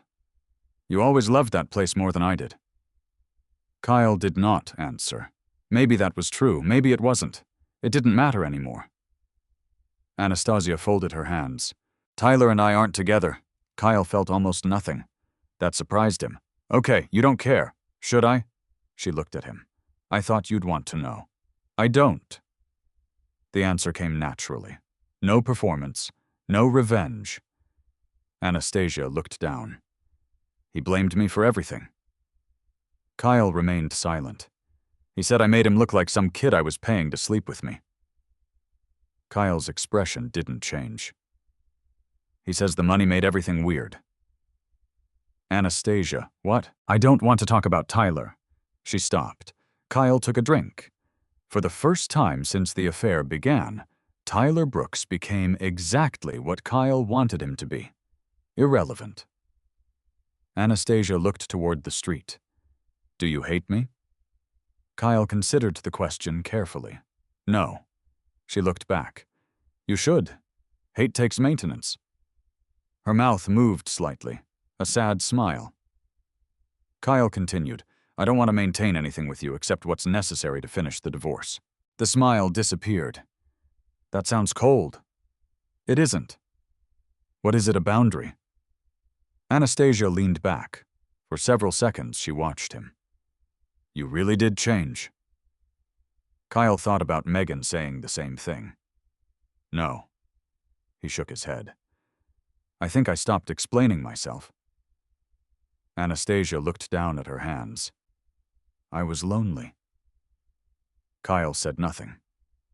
"I know that doesn't excuse it. No, you worked all the time. Yes, you didn't see me anymore." Kyle's fingers rested around the coffee cup. There were truths inside what she said. He could admit that. He had mistaken stability for attention. He had believed paying the mortgage, repairing the house, and coming home every night automatically meant the marriage was healthy. Maybe he had been wrong, but wrong was not the same as responsible for every choice that followed. "I should have listened better," Kyle said. Anastasia looked surprised. "I should have noticed things before they got bad." Her eyes softened. Kyle continued. "But you should have told me before Tyler." The softness disappeared. "I know." Kyle nodded. That was the closest they would come to agreement. Anastasia looked toward the coffee shop window.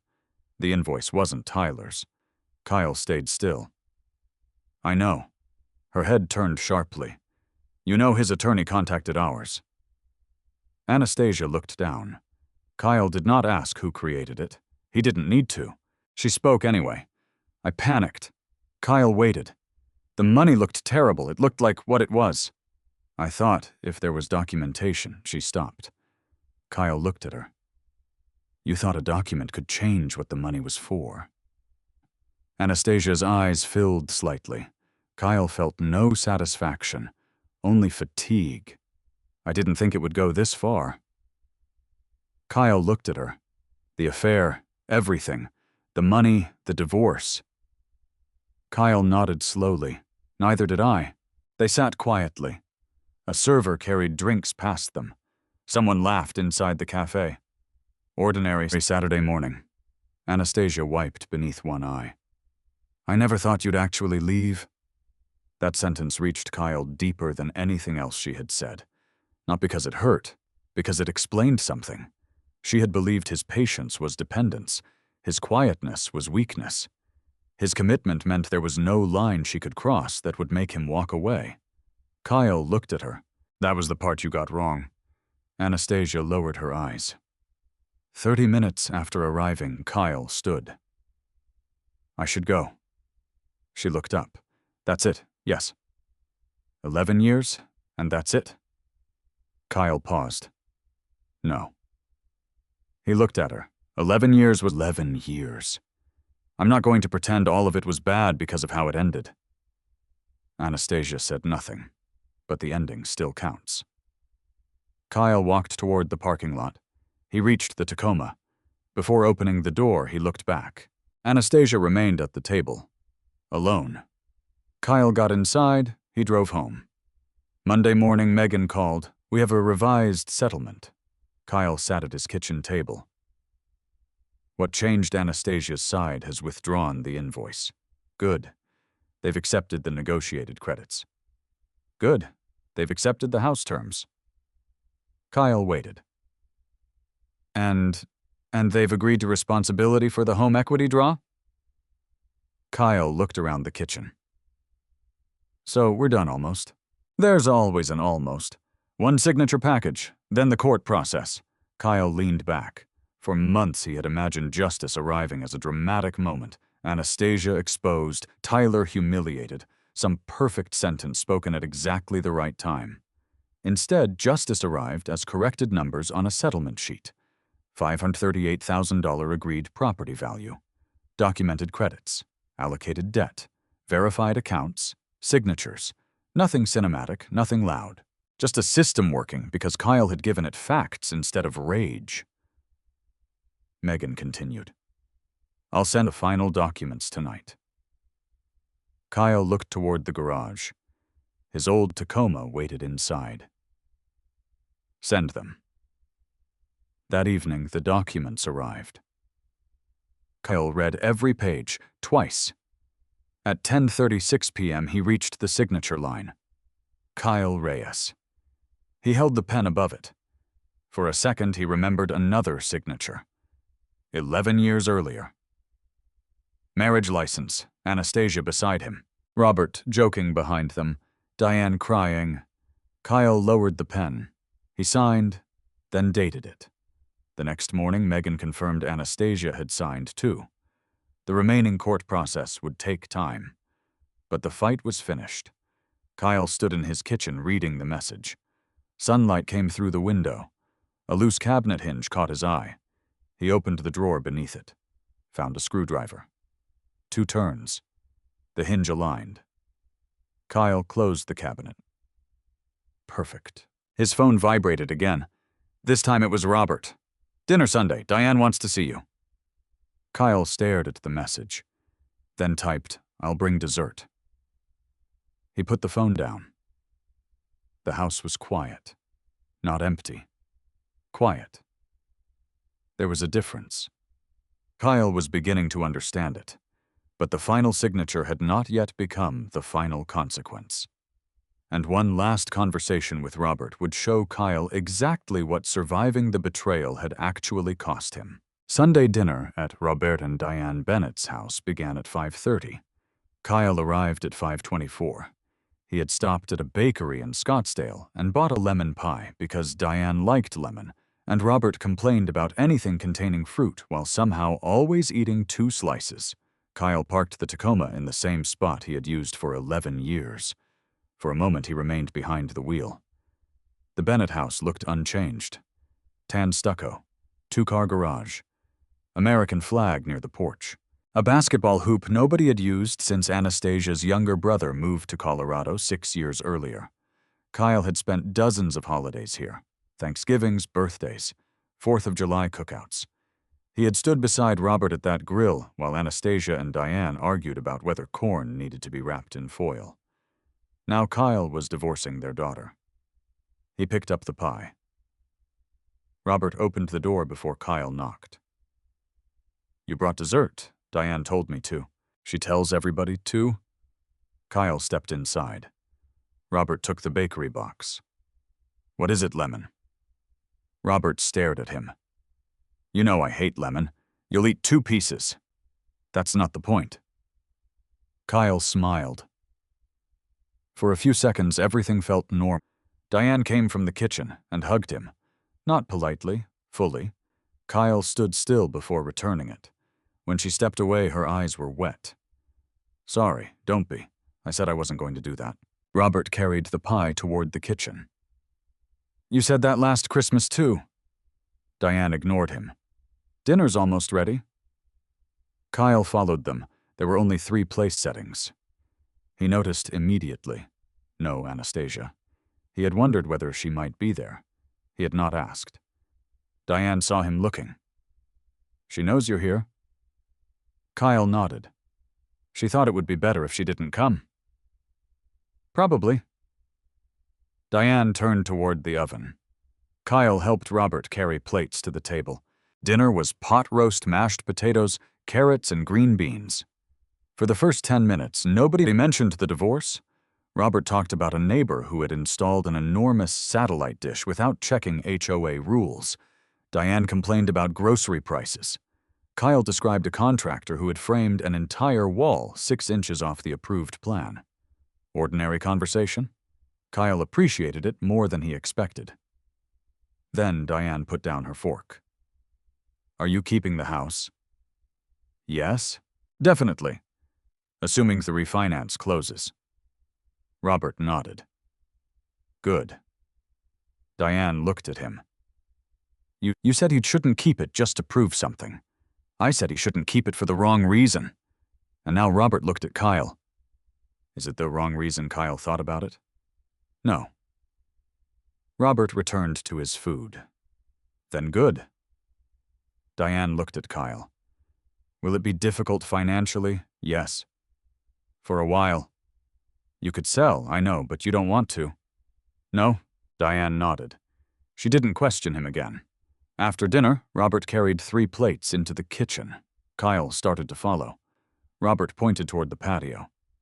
Come outside. Kyle recognized the tone. He went. The evening had cooled slightly. Robert opened the small refrigerator beside the outdoor counter. He removed 2 beers, then remembered Kyle rarely drank beer. Water, yeah. Robert handed him one. They sat beneath the patio fan. For a while, neither spoke. Robert twisted the cap from his beer. Anastasia called me yesterday. Kyle looked across the yard. Okay, she told me about meeting you. Kyle nodded. She said Tyler's gone. I know, you knew she told me. Robert took a drink. You really don't care about Tyler. Yeah. No. Robert looked at him. Wish I could say the same. Kyle turned. Robert's jaw tightened. I keep thinking about that night. So do I. I keep seeing his shoes by the stairs. Kyle looked down at his water bottle. Funny. What? That's what I remember too. Robert leaned back. Not the bedroom, that too, but the shoes. Kyle nodded. They were comfortable enough to take their shoes off. Robert looked toward the darkening yard. Exactly. Silence returned. Then Robert said something Kyle did not expect. I owe you an apology.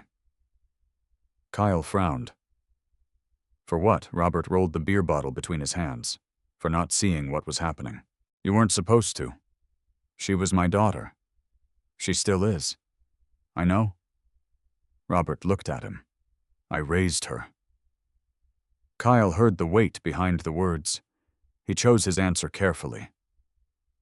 You didn't make her do it. Robert's eyes stayed on him. No. But you spend 36 years thinking you know your kid. Kyle said nothing. Then one night you're standing behind her husband in a hallway, listening to her lie about where he is. Robert looked down. You start questioning things. Kyle understood. Different betrayal, same mechanism. The person you thought you knew no longer matched the person standing in front of you. She's still your daughter, Kyle said. Robert nodded. Yeah, you should have a relationship with her. Robert looked surprised. You mean that yes? After everything, your relationship with her isn't my marriage. Robert stared at him for several seconds. That's a generous way to see it. No. Kyle shook his head. It's practical. Robert smiled faintly. There he is. Who the building inspector? Kyle laughed. Robert finished his beer. Then his expression changed again. She thought you would forgive her. Kyle looked at him. Did she tell you that? Not exactly. Robert placed the empty bottle on the table. But that's what she thought. Kyle remembered the coffee shop. I never thought you'd actually leave. What did she think would happen? Kyle asked. Robert shrugged. She thought you'd be angry. She thought you'd make her end things with Tyler. Maybe counseling. Kyle stared toward the fence. She thought you'd stay. Yes. Kyle nodded slowly. Robert watched him. I think that's what bothers me most. What she counted on your character while disrespecting it. Kyle didn't answer. The sentence was too accurate. Robert continued. She knew you weren't impulsive. Yes. She knew you wouldn't embarrass her publicly. Yes. She knew you wouldn't blow up your finances out of anger. Yes. And somehow she turned all of those things into proof that you were safe to betray. Kyle looked at Robert. There it was. The cost. Not the money, not the house, not Tyler. Anastasia had mistaken restraint for helplessness. The qualities that had made Kyle reliable had also made her believe there would never be consequences. Kyle opened his water. Maybe I helped teach her that. Robert frowned. How? I let too much slide. That's not the same as permission, no. Kyle took a drink. But silence can look like permission if it lasts long enough. Robert considered that. You blaming yourself? No. Kyle answered immediately. I know what was mine. What was yours? I stopped paying attention to the marriage before I started paying attention to the evidence. Robert said nothing. Kyle continued. I worked, fixed things, paid bills, came home. Sounds pretty normal. It is. Then what's wrong with that? Nothing. Kyle looked toward the house. But normal isn't the same as connected. Robert leaned back. You think that excuses her? No. Good. It explains something about me. That's all. Robert nodded slowly. The distinction mattered. Kyle could examine his own failures without adopting hers. He wished he had understood that earlier. Diane opened the patio door. Pie. Robert groaned. I hate lemon. Diane looked at Kyle. He's going to eat 2 pieces, I know. Robert stood. Everybody's against me. Inside, Diane cut 3 slices. Robert finished his first before Kyle had eaten half. Kyle looked at him. Robert pointed his fork. Don't. Kyle smiled. The second slice arrived 7 minutes later. At 8:11, Kyle prepared to leave. Diane hugged him again. You don't have to disappear after everything is final. Kyle looked at her. I don't want to make things difficult with Anastasia. That's between us and her. Robert stood beside Diane. Your family. The word caught Kyle. He looked down. Maybe that's complicated now. Robert nodded. Most family is. Kyle shook Robert's hand. Robert pulled him into a brief hug instead. Then, Kyle walked outside. He got into the Tacoma. The porch light remained on as he drove away. On the freeway, Kyle thought about what Robert had said. She counted on your character while disrespecting it. For months, Kyle had believed the lesson was about evidence. Don't accuse before you know. Don't react before you understand. Don't trade facts for anger. All true. But there was another lesson beneath it. Patience needed boundaries. Without them, patience became something other people could exploit. Kyle reached home shortly after 9. He parked in the garage. Before entering the house, he noticed a cardboard box beside the interior door. He hadn't left it there. His name was written across the top. Kyle. The handwriting belonged to Anastasia. Kyle stood over it. The settlement allowed each person to return personal property discovered during the move. He crouched, opened the box. Inside were photographs, old birthday cards, a watch Kyle thought he had lost. 2 books, A Phoenix Suns ticket stub from their third date. At the bottom was a sealed envelope. Kyle removed it. His name was written on the front. No postage, no attorney, just Kyle. He sat on the garage step. For several seconds he held the envelope without opening it. Part of him wanted to throw it away. Another part knew that avoiding it would give it more importance than it deserved. Kyle broke the seal. Inside was a handwritten letter, 3 pages. He read the first line. Kyle, I don't expect this to change anything. He almost stopped. Instead, he continued. Anastasia did not ask him to come back. She did not blame Tyler. She did not blame work. For once, she did not explain the affair as something that happened to her. She wrote that she had confused being desired with being valued, that she had enjoyed being the more successful-looking person in the marriage, that Tyler's attention had made her feel younger and important. Then came one sentence Kyle read twice. I thought your quietness meant you would always absorb whatever I did. Kyle lowered the letter. Robert had been right. Kyle continued reading. Near the end, Anastasia wrote, You didn't ruin my life by calling Mom and Dad. You stopped me from rewriting what I had done. Kyle stared at the words. No satisfaction came. But something else did.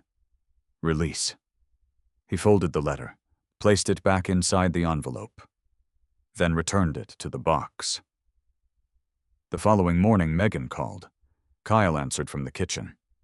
Good news, she said. The court. The final decree has been submitted for signature. How long? Could be days. Could be a couple of weeks. Kyle looked toward the sunlight coming through the window. And then you're divorced. The word no longer felt like failure. It felt administrative, a legal description for something emotionally finished months earlier. Kyle thanked her, then went to work. 12 days later at 2:14, on a Thursday afternoon, the email arrived. Final decree entered. Kyle was standing inside an unfinished office tower when he read it. He did not sit down. He did not celebrate. He simply looked at the screen. 11 years of marriage. Finished in 4 words. Kyle locked the phone.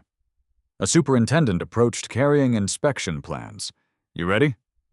Kyle put the phone into his pocket. Yeah. He opened the drawings. Show me the 3rd floor. And as Kyle walked toward the elevator, he realized there was only one part of the story left. Not what Anastasia lost. Not what Tyler lost. What Kyle chose to build after both of them were gone. 6 months after the divorce became final, Kyle stopped checking the driveway when he came home. He did not notice the exact day it happened. That was probably why it mattered. For months, turning onto his street had triggered the same reflex.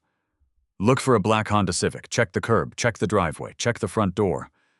His mind understood Tyler was gone long before his body did. Then one evening in February, Kyle parked the Tacoma in the garage, carried groceries into the kitchen, and started making dinner. 20 minutes later, he realized he had never looked down the street. Kyle stood beside the stove. A pan hissed quietly in front of him. He smiled. Not because he had won, because he had forgotten to be afraid. The house had changed, not dramatically. Kyle repainted the master bedroom. The old warm beige became a muted gray. He replaced the nightstands, moved the bed to the opposite wall. The silk robe disappeared with Anastasia's belongings. So did the framed wedding photographs. He kept other pictures. A Grand Canyon trip, Robert's 62nd birthday, a photograph from Sedona. Not every memory needed destruction simply because the marriage had ended badly. Kyle put those photographs into a storage box. He labeled it 2015-2026, then placed it on the highest shelf in the garage. No ceremony, no fire, no trash bag, just storage.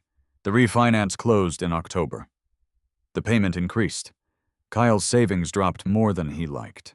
For 3 months, he stopped eating lunch out entirely. He postponed replacing the Tacoma.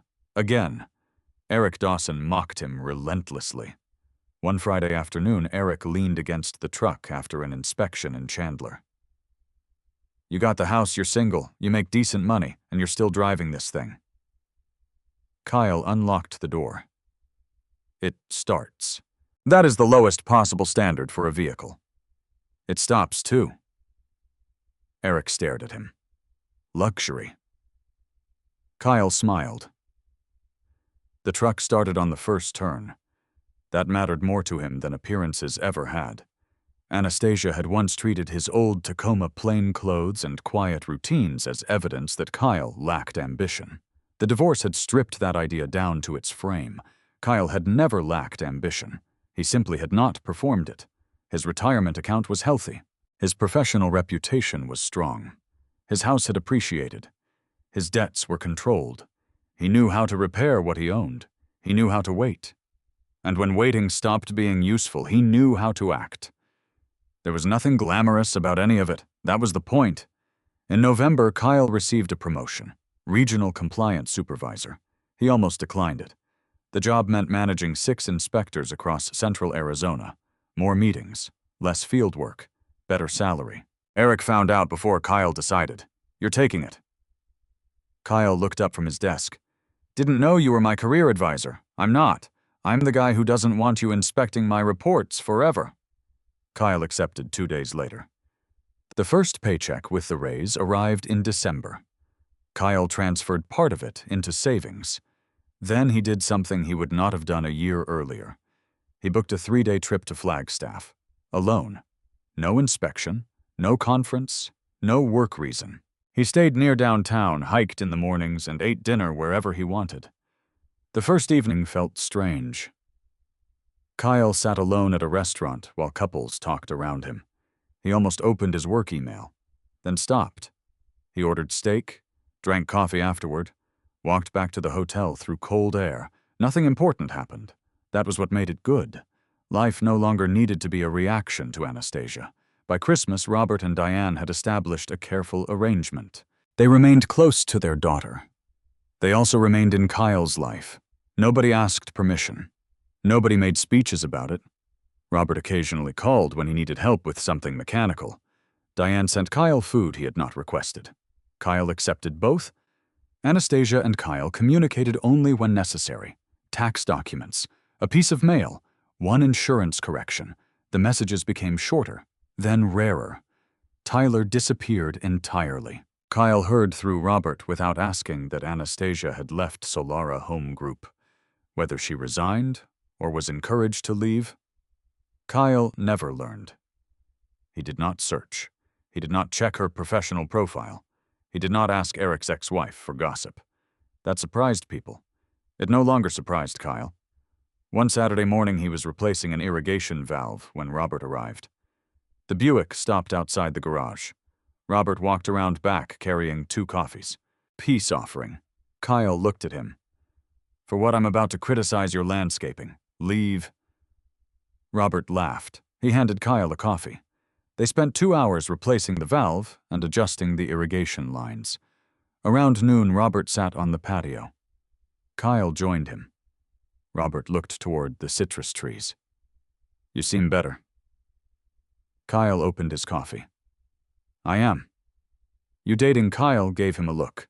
What, you're single? You're my ex-father-in-law, technically. Exactly, Robert laughed. Kyle shook his head. No dating, no. Why Kyle thought about it? Because I don't want to yet. Robert nodded. No lecture, no suggestion that Kyle needed someone new to prove he had moved on. Kyle appreciated that. A year earlier, being alone had frightened him more than he realized. Now solitude had become different from loneliness. Solitude was coffee at 6 in the morning, music playing while he repaired something in the garage, dinner without checking another person's schedule. A house where silence did not mean someone was hiding something. Kyle had learned to value that. In January, Megan Holt mailed him the final archived case summary. Kyle almost threw the envelope into a drawer. Instead, he opened it. The summary was clinical. Dates, assets, credits, debt allocations, property transfer, final decree. There was no line for humiliation, no column for the moment he saw Tyler's shoes, no calculation for 11 years. The legal system had never promised to measure those things. It had done what Kyle needed it to do. It had taken documents, separated claims from facts, assigned numbers, created an ending that did not depend on who could shout louder, Kyle placed the summary in his filing cabinet, then closed the drawer. He never opened it again. By spring, the citrus trees were heavy with fruit. Kyle stood beneath one on a Saturday morning with pruning shears. A branch had grown too close to the roofline. He cut it, then another. His phone vibrated on the patio table. Unknown number. Kyle ignored it. A minute later, a voicemail appeared. He finished pruning before checking. The message was from Anastasia. Kyle listened once. "Hey, it's me. I know it's been a while. I found one more box of your things. Mostly old paperwork and some tools. I can leave it with Mom and Dad if that's easier. You don't need to call back. I hope you're doing okay." The message ended. Kyle stood beside the tree. He felt no anger, no hope, no need to decode her tone. He texted one sentence. "Please leave it with your parents." "Thank you," Anastasia replied 5 minutes later. "Okay, that was all." Kyle put the phone down. He returned to the tree. An hour later, the branches were trimmed. He collected the cuttings, swept the patio, washed his hands, then sat outside with a glass of water. The house behind him was quiet. A year earlier, quiet had meant uncertainty. It had meant waiting for a notification, watching bank accounts, studying receipts, wondering whether the person beside him was lying. Now, quiet meant nothing was wrong.